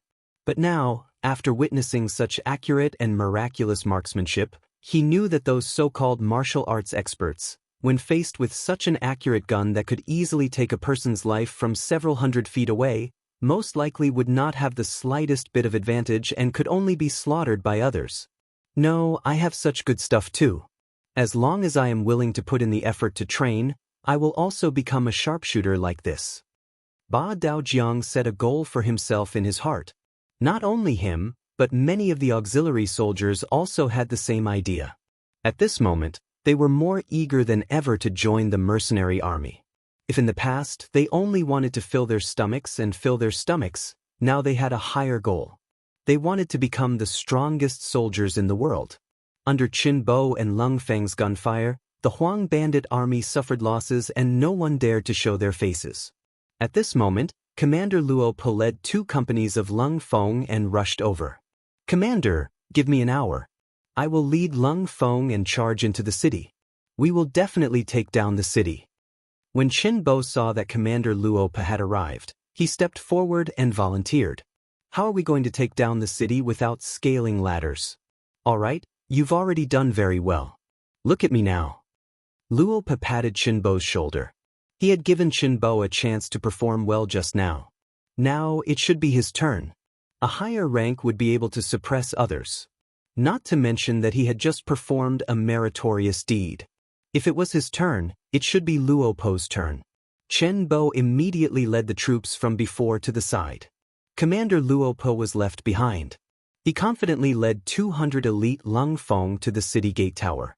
At some point, a loudspeaker had appeared in his hand. He first glanced behind him and waited for the 200 soldiers to get into formation. When they were ready, he raised his head to look at the city gate tower and shouted, "The people on the city gate, listen up. Now that your Qing Yuan has been captured, you are just cornered beasts. If you open the city gate now, you can still redeem yourselves. But if you wait until we reach the city gate, you will all die without a burial place. I'll give you 10 breaths of time to make your decision. Men, prepare the rocket launchers." The 200 cold vanguard soldiers had been waiting for this order for a long time. As soon as Luopo's voice fell, 5 cold vanguard soldiers walked out from the ranks. Each of them carried a 40-0 rocket launcher on their shoulders. They raised the launchers and aimed them at the city tower. The rest of the cold vanguard soldiers held the 9.5 in their hands as they stared at the city gate tower. If anyone dared to show themselves, they would not hesitate to shoot.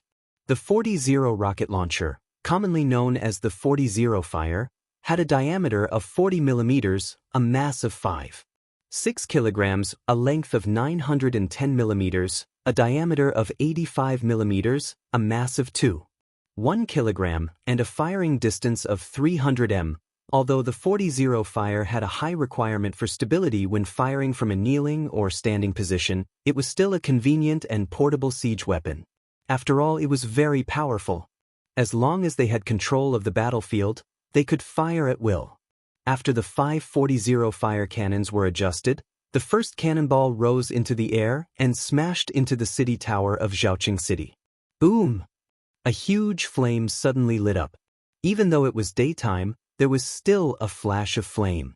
When it landed on the city wall, not only did it create a huge crater, the powerful explosion also caused people's ears to ring and their hearts to palpitate, causing them to tremble in fear. With just one shell, the Huang bandit soldiers on the city gate tower trembled. They did not dare to look down from the city gate tower. Naturally, they did not know what it was that brought about such power. However, their instincts told them that this thing was very powerful and would not be easy to deal with. On the other hand, the soldiers below the city, no matter if it was the 2,000 temporary soldiers, the 4,000 Ming army soldiers, or the thousands of Huang bandit soldiers that were just captured, they were all frightened by the formation in front of them. What kind of cannon was this? How could it have such power? Moreover, it looked so small and convenient. It could really be called a godly weapon in the army. With one shell, rocks flew everywhere, causing the city gate tower to become silent. Then, a second and a third shot were fired. One of the shots hit the battlements of the city wall.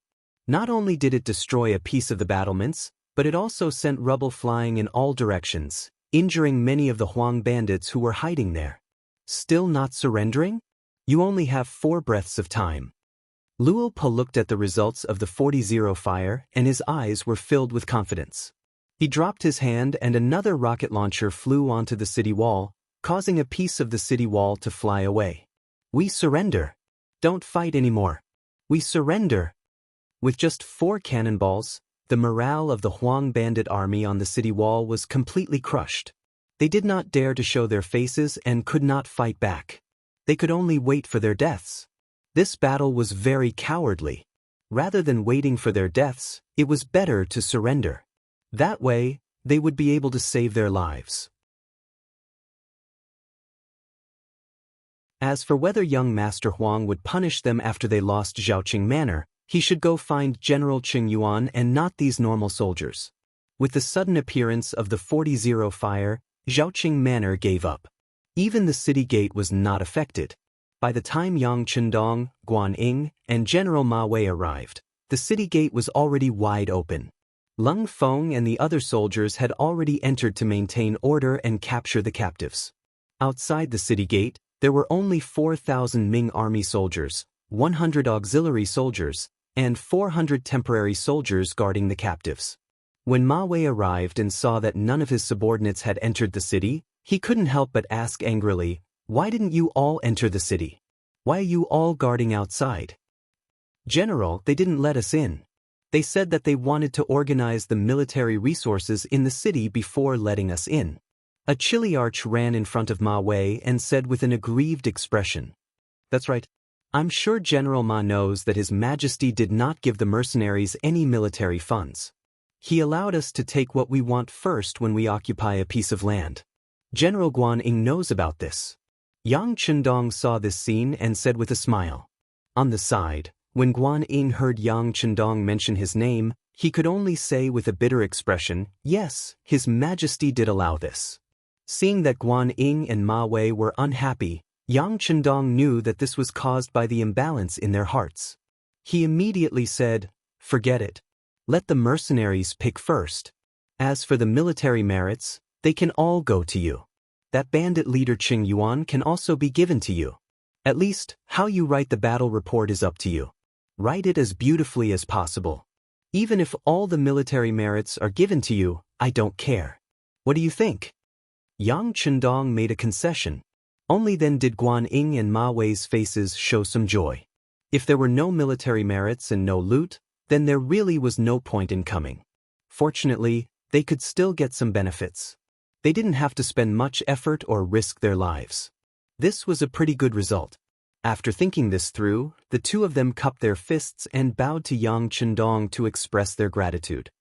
Yang Chendong made a concession and had Guan Ying draft the battle report for him to look over. Most of it recorded how brave and good the Ming army was in battle. Regarding this, the imperial envoy did not have any objections. Guan Ying and Ma Wei sent the battle report to Jingdo with the fastest speed of 800 li. A few days later, there were fast horses entering the city from Jingdo. Along the way, they shouted the Guangdong victory report and headed straight for the royal palace. When the common people passing by saw this scene, not a single one of them was not excited and encouraged. They sighed in their hearts that Yingzong was indeed the legitimate emperor. He had won battle after battle. It looked like the chaos in the south would be resolved soon. In the royal palace, Zhu Qizhen saw the battle report. Seeing that they had used less than half a day to take back Xiaoqing Manor and had killed and captured nearly 10,000 enemies, he was immediately overjoyed. He gave Guan Ying and Ma Wei, who had performed meritorious service, a reward and encouraged them to continue to work hard to completely destroy the yellow bandits as soon as possible. From beginning to end, Zhu Qizhen still did not mention Yang Chendong. It was as if this person did not even exist. It was as if the victory at the front had nothing to do with this Duke of Loyalty and the imperial envoy. In reality, everyone had a balance in their hearts. This victory had a lot to do with the Duke of Loyalty and courage. If not, why did they always retreat in defeat before? Could they really achieve victory after victory now? However, the emperor's heart was fickle. If he did not mention Yang Chendong's meritorious service, who would dare to? There were even some people who thought that once the yellow bandits were destroyed, would it be time to burn the bridge after crossing the river? This kind of thing had happened countless times in the history of the dynasties, where the bow was put away after the birds had flown away. Jingdo's Yingzong had won the battle and was naturally very happy.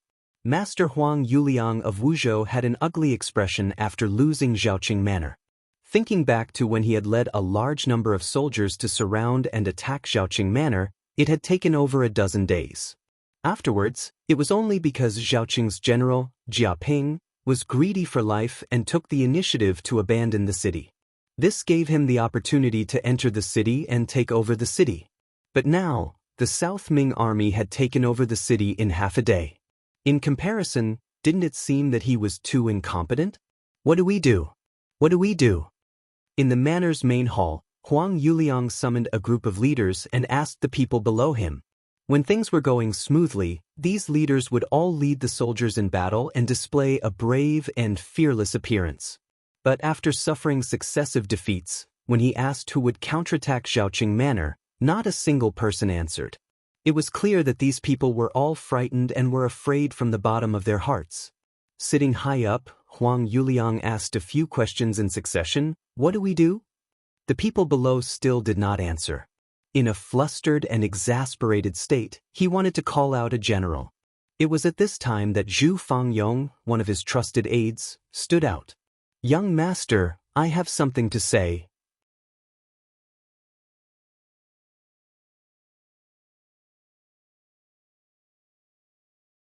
Chapter 385.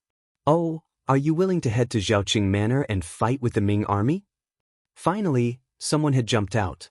Huang Yuliang felt much more comforted, and his gaze toward Zhu Fangyong was filled with more hope. No. Zhu Fangyong shook his head. HM? Seeing that Zhu Fangyong had not stepped out to help him, anger flashed across Huang Yuliang's face. Before Huang Yuliang could say anything, Zhu Fangyong had already said, "Young master, forgive me for speaking bluntly, but since Zhaoqing Manor has been taken, it will be extremely difficult to take it back. Since we are wasting soldiers on this, why not do something else?" Something else? What do you mean? Confusion appeared in Huang Yuliang's eyes. I am thinking that the morale of the South Ming army is at its peak. After winning 2 battles in a row, the morale of the army is at its peak. Facing this army, it is not easy for us to fight them head-on. We should think of other methods. The art of war says that the first time will weaken and the third time will be exhausted. As long as we can use the city to stop them, as time goes on, the morale of the army will be disrupted. At that time, it will be time for us to counterattack. Standing there, Zhu Fangyong spoke with a righteous expression and did not show any fear. Once he spoke, he immediately received the support of the other generals. Yes, General Zhu is right. The morale of the Ming army is at its peak, and it is not easy to fight them head-on. The people who could say such things were naturally afraid of the Ming army. Cheng Yuan's martial prowess was much higher than theirs, but he still could not defeat the Ming army. If they went, wouldn't it be the same as going to their deaths? All of the generals said such things. Huang Yuliang knew in his heart that even if he gave a death order for anyone to lead the troops, they would most likely lose and would only damage their own strength. However, he was still unwilling to just defend like this, so he asked, "Then, according to General Zhu, we can only wait for them to attack in Wuzhou City?" Of course not. Although we can't do anything to the Ming army at the front, the other armies can take action. For example, we can send General Cui Yan, who is outside the city, to lead troops into Mengzhu Ridge, which is between Pingyuefu and Shaozhoufu. Passing through there, we can avoid fighting with the Ming army's main force and also push the battle line out. Once we enter Yongzhoufu in the Huguang area, we will be free like birds flying in the sky.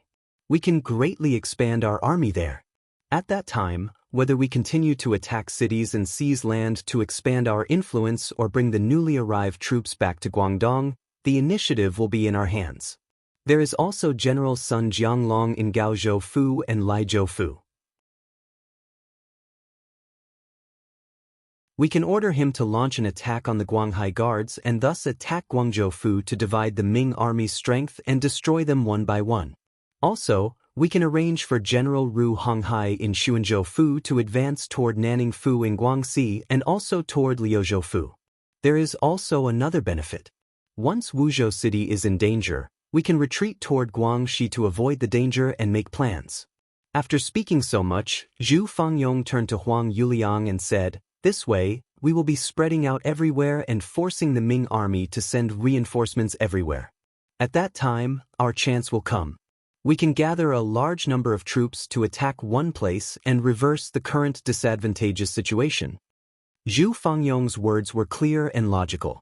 In Huang Yuliang's ears, it was quite feasible. He was even fantasizing that once the plan came true, the power in his hands would more than double. At that time, he would be able to stand up against Yunnan's Min Zhuang Wang Zhu Huing. Then, it would not be impossible for him to conquer the world. Good. General Zhu's plan is good. Immediately write letters to the heavenly kings. I want to spread out everywhere on the battlefield. I want the Ming army to be tired of dealing with them. I want the world to know my power. Huang Yuliang laughed in praise. It was as if he had already become the master of the world. Congratulations, young master. The other generals in the hall also flattered him, causing waves of laughter to erupt.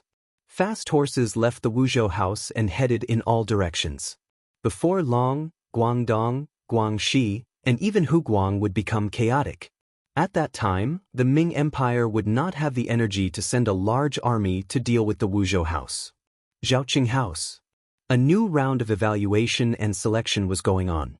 Of the 5,000 soldiers that Cheng Yuan had brought with him, 4,500 remained unscathed in this battle. They had all become captives. Among these people, there was no lack of strong and healthy people. In this aspect, one had to say that Cheng Yuan cared about his subordinates. As for their food and drink, he did not take away much. Now, these people had all become good soldiers. First, there was registration. Then, there was an investigation. There was also the process of exposing each other. Among the 2,000 people who had become temporary soldiers, some were familiar with these brothers. With their help, the evaluation went even smoother. In the end, 1,000 of the 4,500 people were chosen to become temporary soldiers. The other 3,500 people were given to Guan Ying and Ma Wei as usual. Yang Chendong did not lack useless soldiers. These people would eat a lot every day. It was better to leave the headache to others. Choose and see if there are any who are willing to become soldiers. If there are, investigate their backgrounds. Guan Ying discussed with Ma Wei. With the 2,000 temporary soldiers that Yang Chendong had taken in as an example, the two of them could see the importance of captives. If there were two things that they could not ignore in the Battle of Zhaoqing, it would be the appearance of the 4-0 fires and the performance of the temporary soldiers. Mercenaries were very powerful in all aspects. Guan Ying and Ma Wei already had enough knowledge of this. However, the 2,000 temporary soldiers had only been in the military camp for a few days and had only gone through a few days of training. They could not understand how they could display such strong killing intent on the battlefield. Why was it that even though they had both joined the army, once they joined the mercenary group, they would change so drastically? They couldn't figure out the logic behind it, but they could at least imitate it. They just had to learn from it. As for the two generals starting to recruit soldiers from the captives, Yang Chendong only smiled when he heard the report from his subordinates. Pass down the order. Organize the new temporary auxiliary soldiers and teach them culture using the method of the old leading the new. At the same time, tell them that culture is also very important. Whether they can become a member of the mercenary army in the future, this assessment cannot be ignored. If there is any obvious improvement, consider adding 3 pieces of fatty meat to their meal. Yang Chendong was very observant. This might have something to do with the fact that he was the most outstanding member of the Cold Vanguard Special Forces in his previous life. When carrying out special missions, being more attentive and observant could save one's life during crucial moments. It was precisely because of his meticulous observation that he noticed that whenever it was time to eat, the temporary auxiliary soldiers, who rarely ate their fill, would stare at the fatty meat on the plate without blinking. Some of them would even drool without any form of restraint. Most of the time, the reward was the most important thing. In other words, the reward had to be something the other party liked and needed. For example, if you asked a rich merchant to do something for you, and you only said that you would reward him with a certain amount of silver, the effect might not be much. However, if you said that you could give him an official position after he did a good job, then it would be completely different.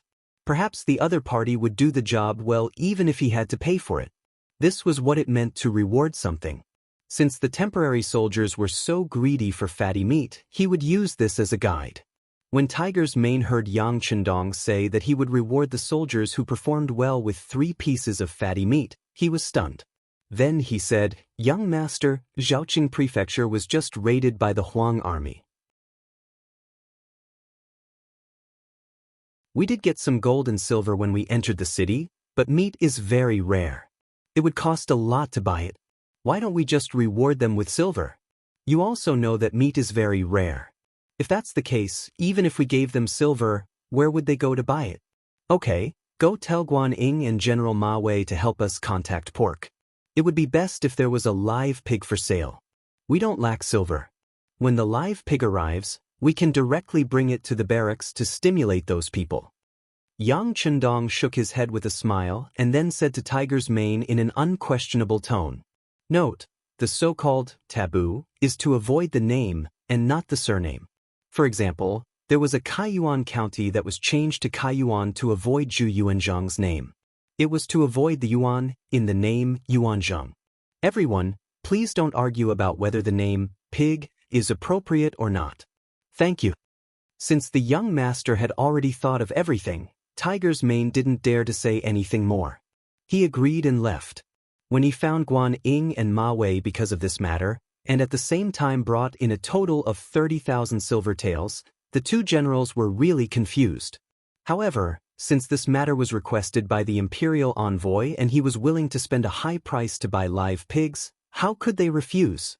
They immediately expressed that they would use their connections to get as many live pigs as possible. The two generals did their best on this matter. Regardless of whether it was because they wanted to curry favor with Yang Chendong or because they could profit from this matter, large amounts of live pigs were quickly sent to Zhaoqing Prefecture by the rich people in the nearby countryside. They then passed through the city and were transported to the mercenary barracks outside the city. Wang Yong was a member of the Wang family in Zhaoqing Prefecture. The Wang family had once been a large family in the city.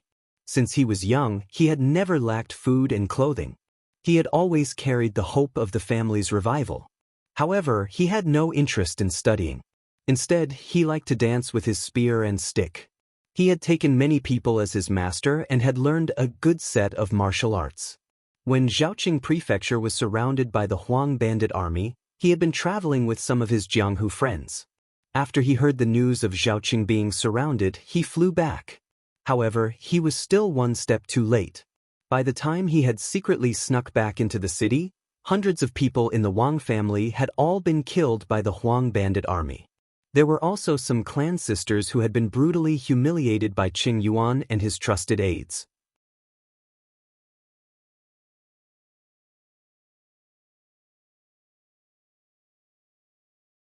Chapter 386. The furious Wang Yong once again used the name of the Wang clan. To outsiders, he would always use the name Wang Yong from the Wang clan. He gathered a group of brothers to assassinate small groups of Huang bandit soldiers in the city. Not to mention that his plan was meticulous and his skills were good, he actually managed to kill many Huang bandit soldiers. For a time, Qing Yuan, who was in the city, was furious. If not for the fact that Yang Chendong and the others arrived outside the city in time and posed a threat to the Zhaoqing manor, Qing Yuan would have started a large manhunt in the city to find Wang Yong and the others. In the end, Qing Yuan was captured and the Zhaoqing manor returned to the arms of the southern Ming government. However, there was not a trace of joy on Wang Yong's face. This was because he had already found out that Qing Yuan was not dead. After being injured, he was imprisoned in the southern Ming army and was waiting to be sent to the capital to be executed.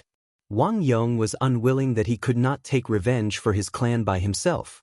For this matter, he had gone to find the southern Ming soldiers and requested to meet their general.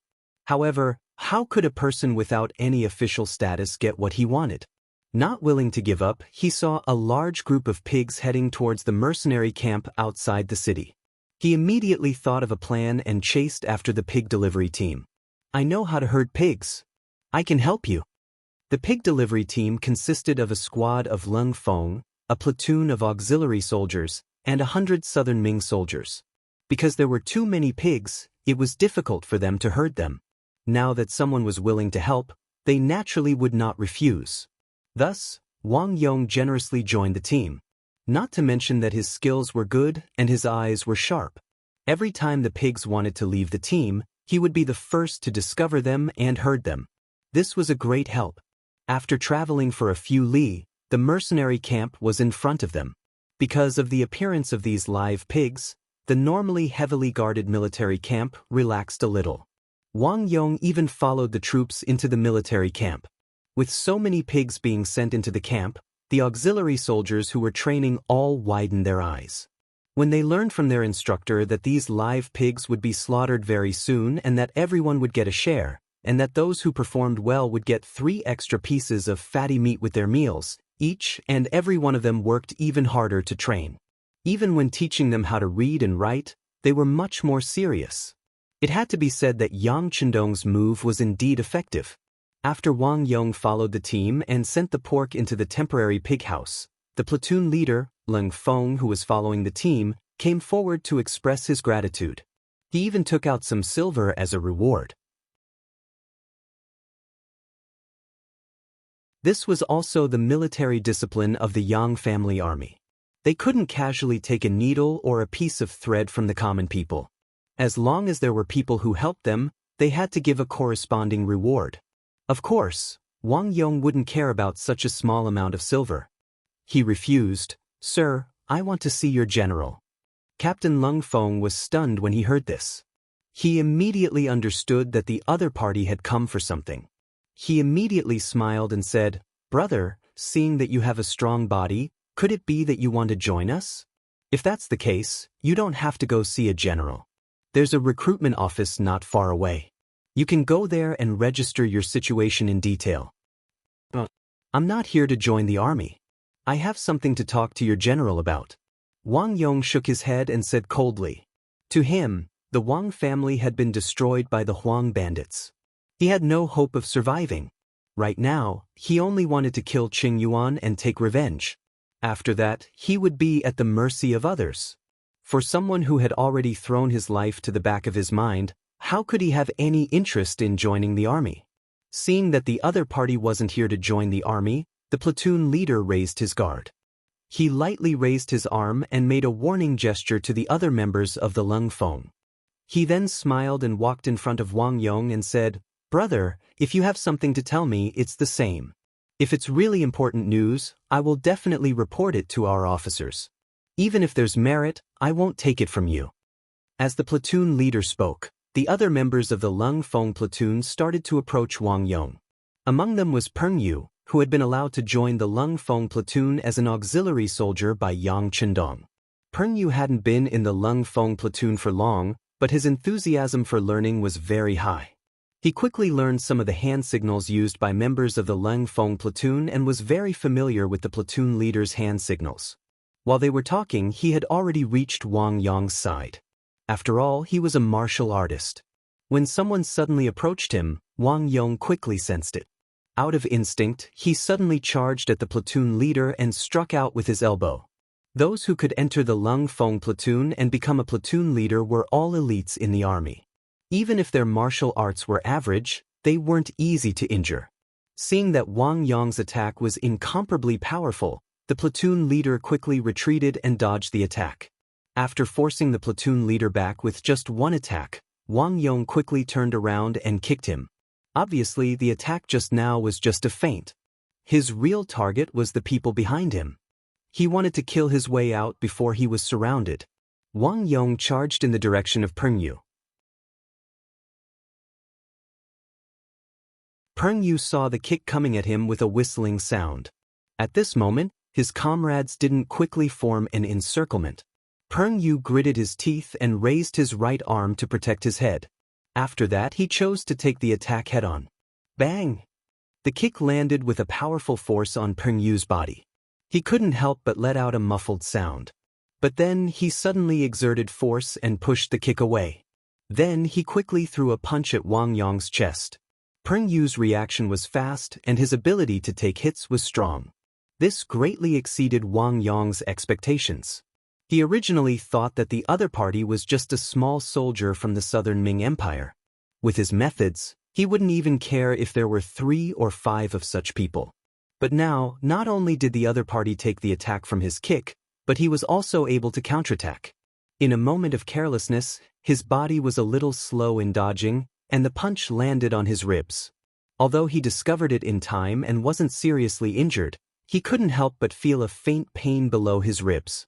After knowing that Peng Yu wasn't simple, and from the corner of his eyes, he noticed that the surrounding Ming Empire soldiers were beginning to increase. Wang Yong, who didn't dare to continue fighting, quickly retreated and rushed in another direction where there weren't many people. Wang Yong's vision was accurate, and the direction he chose to break out of the encirclement was correct. It made the platoon leaders feel like they couldn't catch up. If they let him escape from their hands like this, they didn't know how they would be laughed at by their comrades. They immediately chased after him ferociously. Ba Daojiang, who was originally a captive of the Yellow Bandits, was now a temporary auxiliary soldier. At this moment he was, sneakily, approaching the pig house. Don't think that he wanted to do something bad. He just wanted to see if there was an opportunity to eat the pigs when they were slaughtering them. It would be good even if he could eat a piece of meat. Because he was thinking about the pork, he asked for leave from the platoon leader and approached the pig house with the excuse that he needed to go to the toilet. Unexpectedly, he didn't see a single pig, but he did see a few humans. When he saw the platoon leaders wearing camouflage uniforms rushing in his direction, he instinctively turned around and wanted to run. After becoming a temporary auxiliary soldier, he naturally knew the story of the platoon leaders. He knew that they were the elites of the elites, and that they had the ability to fight against 100 people by themselves with their firearms. Although he was good at martial arts, how could he fight against advanced firearms? Since he wasn't a match for them, he decided to dodge. He was probably wearing a normal military uniform. Based on his appearance and not his face, no one should know who he was. Now that he saw the platoon leaders rushing in his direction, he naturally turned around and ran. But just as he turned around, he heard a shout behind him. "My comrade, quickly turn around and stop this spy." "Spy? I'm not." When Ba Daojiang heard that he was mistaken for a spy, he quickly shook his head to deny it. In order to clear his name, he turned around and waved his hands. "I'm just greedy for pork and wanted to take advantage of it. I don't have any other intentions. Don't accuse me of anything." Before Wang Yong could finish his sentence, a punch came flying toward his face. Ba Daojiang was standing right in Wang Yong's way. In order to escape, Ba Daojiang had no choice but to take action to clear the obstacle. Who was Ba Daojiang? He was a man of 8 feet, a famous man in the martial arts world. He was a man who once chased his enemy across 8 rivers. How could he allow others to slander him so easily? He was naturally afraid of Leng Feng, but he couldn't let Leng Feng teach him a lesson without even giving him a chance to explain. This was also because he had only been a temporary auxiliary soldier for a short time, so he didn't pay much attention to military discipline. Otherwise, he wouldn't have the courage to fight back. It was precisely because the military discipline was still a little loose that when he saw someone about to attack him, he didn't hesitate to fight back. In the face of Wang Yong's punch, he didn't dodge and met it with his right fist, letting the 2 fists collide in midair. Clang! When the fists collided, blood flowed out from the cracks between their bones. It was obvious that both of them had used a lot of strength in their fists.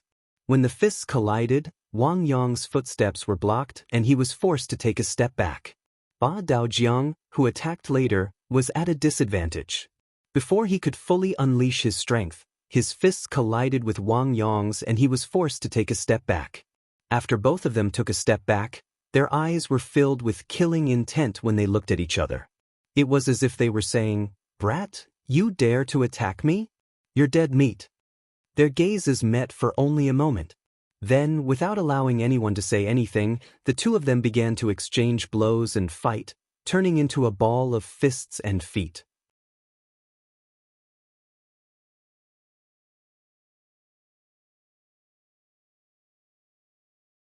Chapter 387.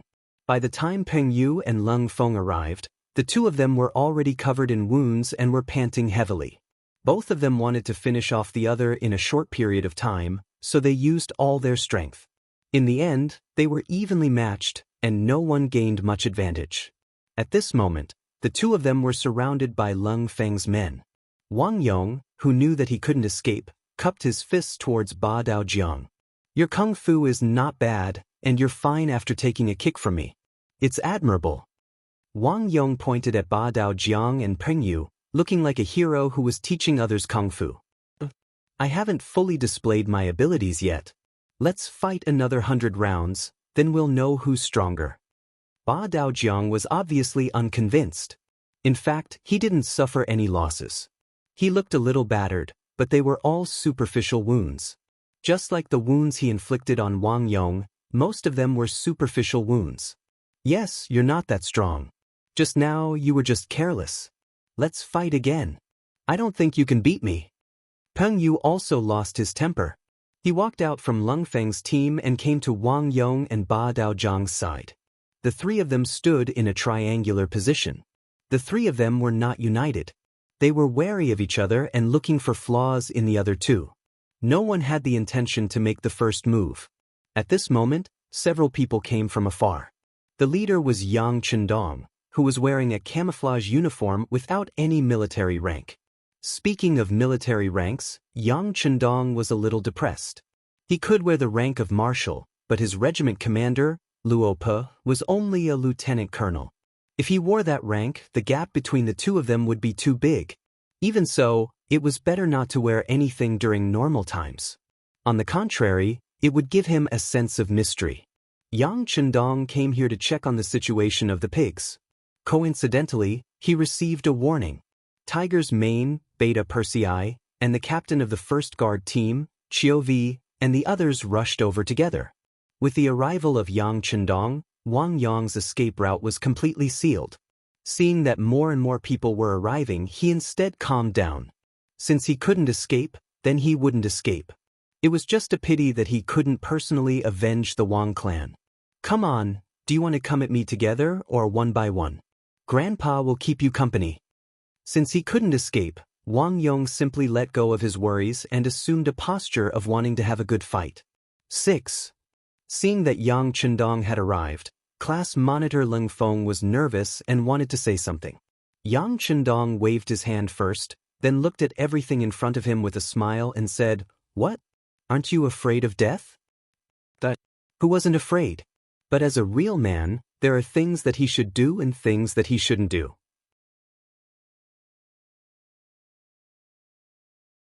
He can't back down from what he should do, and he can't shirk the responsibilities that he should bear. At most, he'll be a good man again after 18 years. Wang Yong didn't know Yang Chendong's identity, so naturally he didn't have any scruples when he spoke. Peng Yu, who was standing beside him, knew everything. When he saw that Wang Yong dared to talk back to the sixth young master, he said angrily, "Kid, be more polite when you speak. Don't cause trouble and end up losing your life here." When Peng Yu said this, he more or less warned Wang Yong. From this point, it could be seen that he personally admired Wang Yong. However, he didn't know the details of Wang Yong, so he didn't dare to say anything. Lose my life? After hearing this, Wang Yong looked up to the sky and laughed heartily, as if he had heard the funniest joke in the world. After laughing a few times, he stopped and said, "What's wrong? It's already like this. Will you spare my life?" "What's wrong? Even if we must kill you? Did you really do something shameful?" Yang Chendong asked curiously, as if he was interested. Something shameful? Wang Yong was provoked by this question, and his face immediately turned red. "Who said I did something shameful? I came here to see your general and have something to say. How is it shameful?" After hearing Wang Yong's explanation, Yang Chendong was also stunned. Then, his gaze fell on Leng Feng, who was wearing the rank of a first-class sergeant. "What happened?" "Sixth. Chief, it's like this. We were leading a team to herd pigs and passed by Zhaoqing City. This person followed us and said that he knew how to herd pigs and was willing to help us. Considering that we didn't have enough manpower, we agreed. At first, I thought that since he helped us, we should give him some money. However, he didn't want it and said that he wanted to see the general. When I asked him what happened, he wanted to run away. Then I wanted to capture him and interrogate him. Then we started fighting." After Leng Feng finished speaking, he lowered his head as if he had done something wrong. "Yes, you didn't do anything wrong after that. However, it was wrong to allow an outsider into the military camp without permission. How about this? When you go back, find your platoon leader to write a reflection. Tonight, you will reflect on it at the company meeting. In addition, your pay will be penalized for a month. Do you have any objections?" Yang Chendong said seriously, "No objections, Chief." When Leng Feng heard such a punishment, he didn't dare to have any objections. He straightened his back and said, He nodded at Leng Feng, then his gaze fell on Wang Yong. "If all of this is true, why did you suddenly attack these soldiers? Do you know that this can easily cause misunderstandings? Even if we kill you here, it will be your fault." Yang Chendong's tone carried an unquestionable aura. For some reason, after hearing this, Wang Yong felt that he was in the wrong. Who knows what they will do after capturing me? Will they really kill me? Speaking of which, didn't the Ming army do many similar things in the past? Wang Yong complained and couldn't even be considered an explanation. However, when Yang Chendong heard this, he couldn't defend himself. He knew that the people he brought were the new soldiers of the Yang family. However, in the eyes of outsiders, weren't they the South Ming army? It was no wonder that they had such prejudices against him. If it was him, he wouldn't have allowed himself to be captured. Thinking of this, he really couldn't blame Wang Yong. However, no matter what, Wang Yong had barged into the military camp and attacked the Lung Feng soldiers. If he wasn't punished, he wouldn't be able to answer to the other Lung Feng soldiers. Yang Chendong's face darkened and he said angrily, "No matter what, you barged into the military camp. Since you've trespassed into the military camp, it's impossible not to punish you. How about this? I'll give you a chance. The three of you will fight each other. If you can survive until the end, I'll fulfill your request and bring you to see the general here. How about that?" The three people Yang Chendong was referring to were Wang Yong, Ba Daojiang, and Peng Yu. Wang Yong originally thought that the other party had the advantage in numbers, and he had made a mistake in the first place. This time he would definitely die.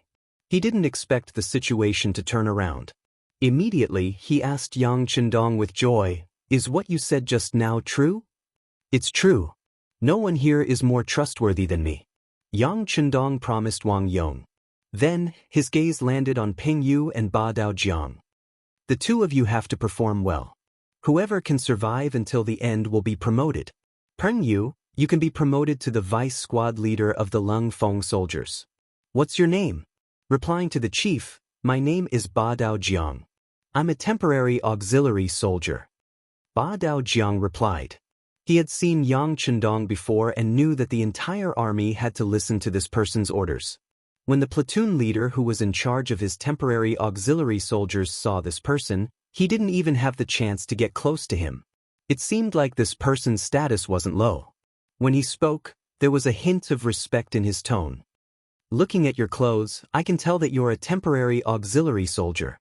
Just now, they said that you were passing by because you wanted to get some pig offal.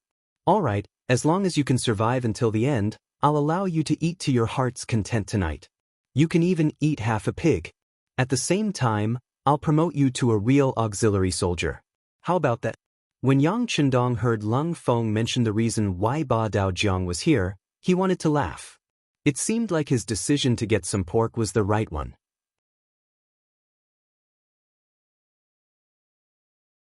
When he heard that he could eat to his heart's content, Ba Daojiang's eyes shone with excitement. "Chief, I'm afraid that half a pig won't be enough for me." "It doesn't matter. If you can eat, I'll give you the whole pig." Yang Chendong smiled. He was surprised by Ba Daojiang's appetite. However, since he had already said it, there was no way he would go back on his words. "All right, I'll definitely perform well." Seeing that Yang Chendong agreed so readily, Ba Daojiang turned to look at Wang Yong and Peng Yu with a serious expression. It was obvious that he was serious about this. The three of them had their own targets. Naturally, it was time for them to get serious. The three of them stood in a triangular formation. First, they cupped their fists and reported their names. Peng Yu, Ba Daojiang, Wang family's Wang Yong. According to the rules of Jianghu, after the three of them reported their names, they began to attack fiercely and crazily. Wang Yong was good at kicking, straight kicks, side kicks, and leaping kicks. He could only see the shadows of his kicks everywhere, which was really a bit like the Foshan shadowless kick. Ba Daojiang Yi Quan was good at straight punches, hook punches, swing punches, and punches to the flesh. Every punch carried the sound of the wind, and the momentum was oppressive. Peng Yu was flexible and good at elbow skills. His body was like a loach that constantly swam around the two people. Whenever the punches and kicks were about to hit him, his figure often flashed and changed his position. Occasionally his elbow counterattack was also oppressive. Once they were hit, they often cried out in pain. Is this the so-called kung fu? Yang Chendong looked at the exciting scene of the three of them fighting with his hands behind his back. He could not help but ask Beta Persei, who was beside him.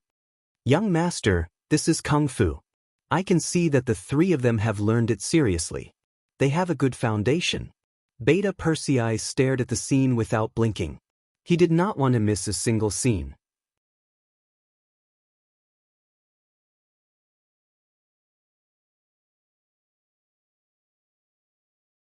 Chapter 388.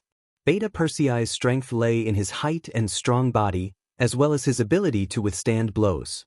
Often, when someone gave him 3 punches, the power of his one punch would be greater. However, it was precisely because he was too tall that he was not suitable for practicing martial arts. He had only learned a few moves from the 2 captains, Qiu Vi and Dao Xiao. However, because he was strong enough, he felt endless power when he used them. Looking at Beta Persei's learning face, Yang Chendong knew that he would not be able to get anything out of him. He pointed at the captain of the first guard team, Qiu Vi, and said, "Captain Qiu, tell me, which one of the 3 is stronger?" It was easy to tell if an expert was skilled or not. As someone who had also practiced martial arts and had a good foundation, Qiu Vi naturally had a lot of professional considerations when judging. Seeing that Yang Chendong had called him, he took a few steps forward and said, "Young master, the 3 of them have their own strengths, but Peng Yue seems to be better at guerrilla warfare. He's not suitable for this kind of face-to-face combat." "You mean to say that Peng Yue will be the first to be defeated?" Yang Chendong asked with interest. "Not necessarily." Qiu Vi shook his head. "Peng Yue is too agile. It's not easy to hurt him. On the contrary, if you're careless and get hit by his elbow, you might have to pay a big price." "What do you mean?" Yang Chendong was a little confused. "Young master, I don't mean anything. I just want to say that the 3 of them have their own strengths. If you want to determine the winner, I'm afraid it'll be very difficult. However, the 3 of them are undoubtedly talents. If possible, young master, please allow them to be transferred to the first guard team. This will play an absolute role in better protecting the young master," Qiu Vi said while quietly paying attention to Yang Chendong's reaction. Since entering the battlefield, Chou Wu had requested to increase the number of guards in the squad. After all, there were only 10 of them. Once they encountered danger, no one could guarantee their safety. This matter was also approved by Yang Chendong. A gentleman would not stand under a collapsing wall. He still understood this principle. When he heard that Qiu Vi wanted to take the opportunity to ask for him, he was stunned for a moment before he burst into laughter. "You're good, Qiu Vi. Are you waiting for this young master? Fine, since that's the case, I'll see what they think later. If they're willing, I can take them in. But as usual, I still have to investigate their identities. Of course, if they don't want to, we can't force them." Yang Chendong's words meant that he agreed. Just like the investigation of identity, this was originally a very important matter. Protecting Yang Chendong's safety was the most important issue in the entire Yang family army. Of course, they couldn't be careless, and they couldn't allow unreliable people to exist. As for whether they were willing to stay by Yang Chendong's side as guards, no one would be able to resist such a temptation. The 3 of them were still fighting, and had already lasted for an incense stick's worth of time. It could be seen that the 3 of them were sweating profusely, and their breathing was unstable. This kind of fight was the most exhausting. After all, the difference in strength was so great that it was possible to make a big mistake if one wasn't careful. This kind of physical strength and mental strength required a high degree of concentration, and it was also the most exhausting. The 3 of them were still fighting, but Peng Yu's mental strength was slightly better. From the start of the battle until now, the number of times he attacked was not many. He relied on his nimble movements to dodge, which allowed him to maintain enough physical strength. At least compared to the other 2 who were sweating profusely, his situation was much better. It was precisely because Peng Yu's condition was the best that when he was hit by Ba Dao River's punch, he hurriedly retreated 4 or 5 steps, then fell to the ground with a plop. This caused everyone, including Yang Chendong, to be puzzled. After being hit to the ground, Peng Yu's mental strength seemed to have completely dissipated at this moment. "I feel lost. How is that possible? He was in good condition just now." Qiu Vi was the first to voice his doubts. "What's going on? He clearly could have dodged that punch." Beta Persei also voiced his opinion. Tiger's Mane, who was standing at the side, didn't say anything. He only glanced at the sixth young master from the corner of his eyes and saw that Yang Chendong's expression remained the same, and even had a smile on his face. He was even more certain that something had happened, and immediately remained silent with a smile in his eyes. Peng Yu left the field first, and the next two people to fight was Ba Dao River and Wang Yong. However, Ba Dao River, who had sent Peng Yu flying with a punch, was obviously not in his best condition. As the user of that punch, Ba Dao River was the clearest about the power of that punch. That punch wasn't something that he had been preparing for a long time. It was just a casual punch, and it was just to prevent Peng Yu from getting close to him. Regardless of whether he could hit him, even if he could, it would at most cause a slight injury to his opponent. It was impossible to cause such serious consequences. If it was really possible, Peng Yu would have been kicked out of the ring long ago and wouldn't have lasted for so long. However, it still caused such a consequence. What exactly was going on? Ba Dao River was thinking, which slowed down his movements. After being kicked by Wang Yong a few times, his footsteps began to become a little messy. It was precisely because of this that he seemed to have figured out something in an instant. When Wang Yong's next kick arrived, he intentionally let his guard down and took the kick head-on. After being kicked, his whole body was sent flying, and he fell to the ground more than 3 meters away. Huff, huff, huff. Wang Yong, who was panting heavily, started to lose his balance. Kicking was the most exhausting move. The reason he was able to persevere until now was because of his strong desire for revenge. Otherwise, he would have been the first one to collapse from the exhaustion of his stamina. I won. After turning around to face Yang Chendong, Wang Yong, who had finished speaking, suddenly lost his balance and was about to fall to the ground. Fortunately, Xiao Vi, who was standing at the side, reacted quickly and rushed forward to support the falling figure. You all did well. How about this? Arrange for them to rest, take a bath, get some food, change their clothes, and come see me again.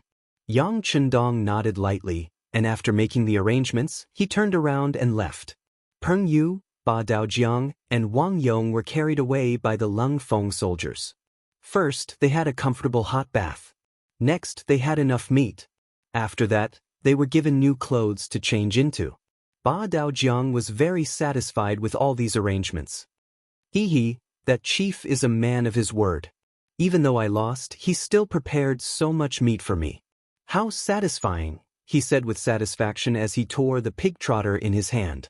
Peng Yu also wolfed down the food. After becoming a Lung Feng soldier, the standard of food was naturally better than normal auxiliary soldiers and temporary auxiliary soldiers. However, after that fight, he had exhausted a lot of his stamina, and now was the time to replenish his nutrients. On the other hand, Wang Yong did not speak while eating. He seemed to be thinking about whether he would be able to meet the general here and whether he could avenge his family. After the meal, Xiao Vi appeared. He looked at the three of them and said, "Let's go. The chief wants to see you." In the largest tent in the Yang family army, Yang Chendong had just finished his dinner when Xiao Vi walked in with the three of them. As soon as they entered the tent, Peng Yu knelt on the ground. "Greetings, sixth young master. I am Peng Yu." Yang Chendong smiled and nodded. "Greetings, sixth young master." Ba Daojiang hesitated for a moment before kneeling on the ground as well.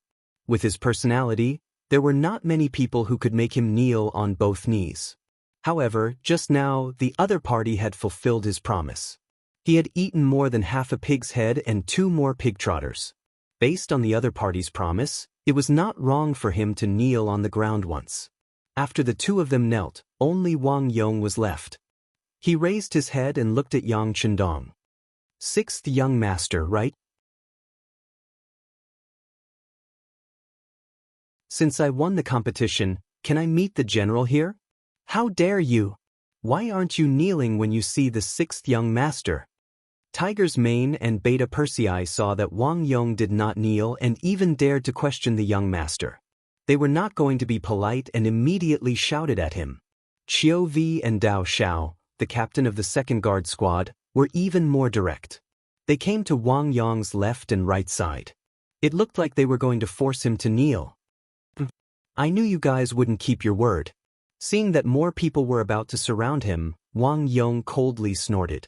Then, he spun his body and kicked Cho Wu and Dao Xiao with his 2 legs in a spinning manner. Could come down. Facing this kick, the 2 guard captains were not anxious at all. They stretched out their arms at the same time and caught him firmly. Wang Yong was caught off guard and fell to the ground with a thud. This was the first time in all these years that his legs had been restrained by someone in a single move. Perhaps it was because he was careless, or perhaps it was because he had not fully recovered from the previous battle. However, it was more proof of Qiu Vi and Dao Zhao's strength. If it were anyone else, they would not have been able to do this even if they tried their best. With a plop, he fell to the ground. His new clothes were also dirty. Even his face was covered in dust. However, this did not make Wang Yong yield. He raised his head and asked Yang Chendong in a questioning tone. You didn't keep your word. How did the young master not keep his word? Yang Chendong had a calm smile on his face. He waved his hand casually and Qiu Vi and Dao Xiao released their hands, allowing Wang Yong to regain his freedom. After regaining his freedom, Wang Yong stood up and said angrily, You said that if I won, you would bring me to see the general here. That's right, I already let you see him. Yang Chendong interrupted him with a smile. See him? Wang Yong looked around suspiciously but did not find anyone who looked like a general. You're tuning in to the Passion Pages YouTube channel. We're so grateful for your support and don't forget to subscribe to join us on this incredible journey through captivating stories. Your generosity through donations truly makes a world of difference, as it's the primary source of revenue that allows me to expand and enhance this channel for you. Thank you from the bottom of my heart for being a part of this adventure.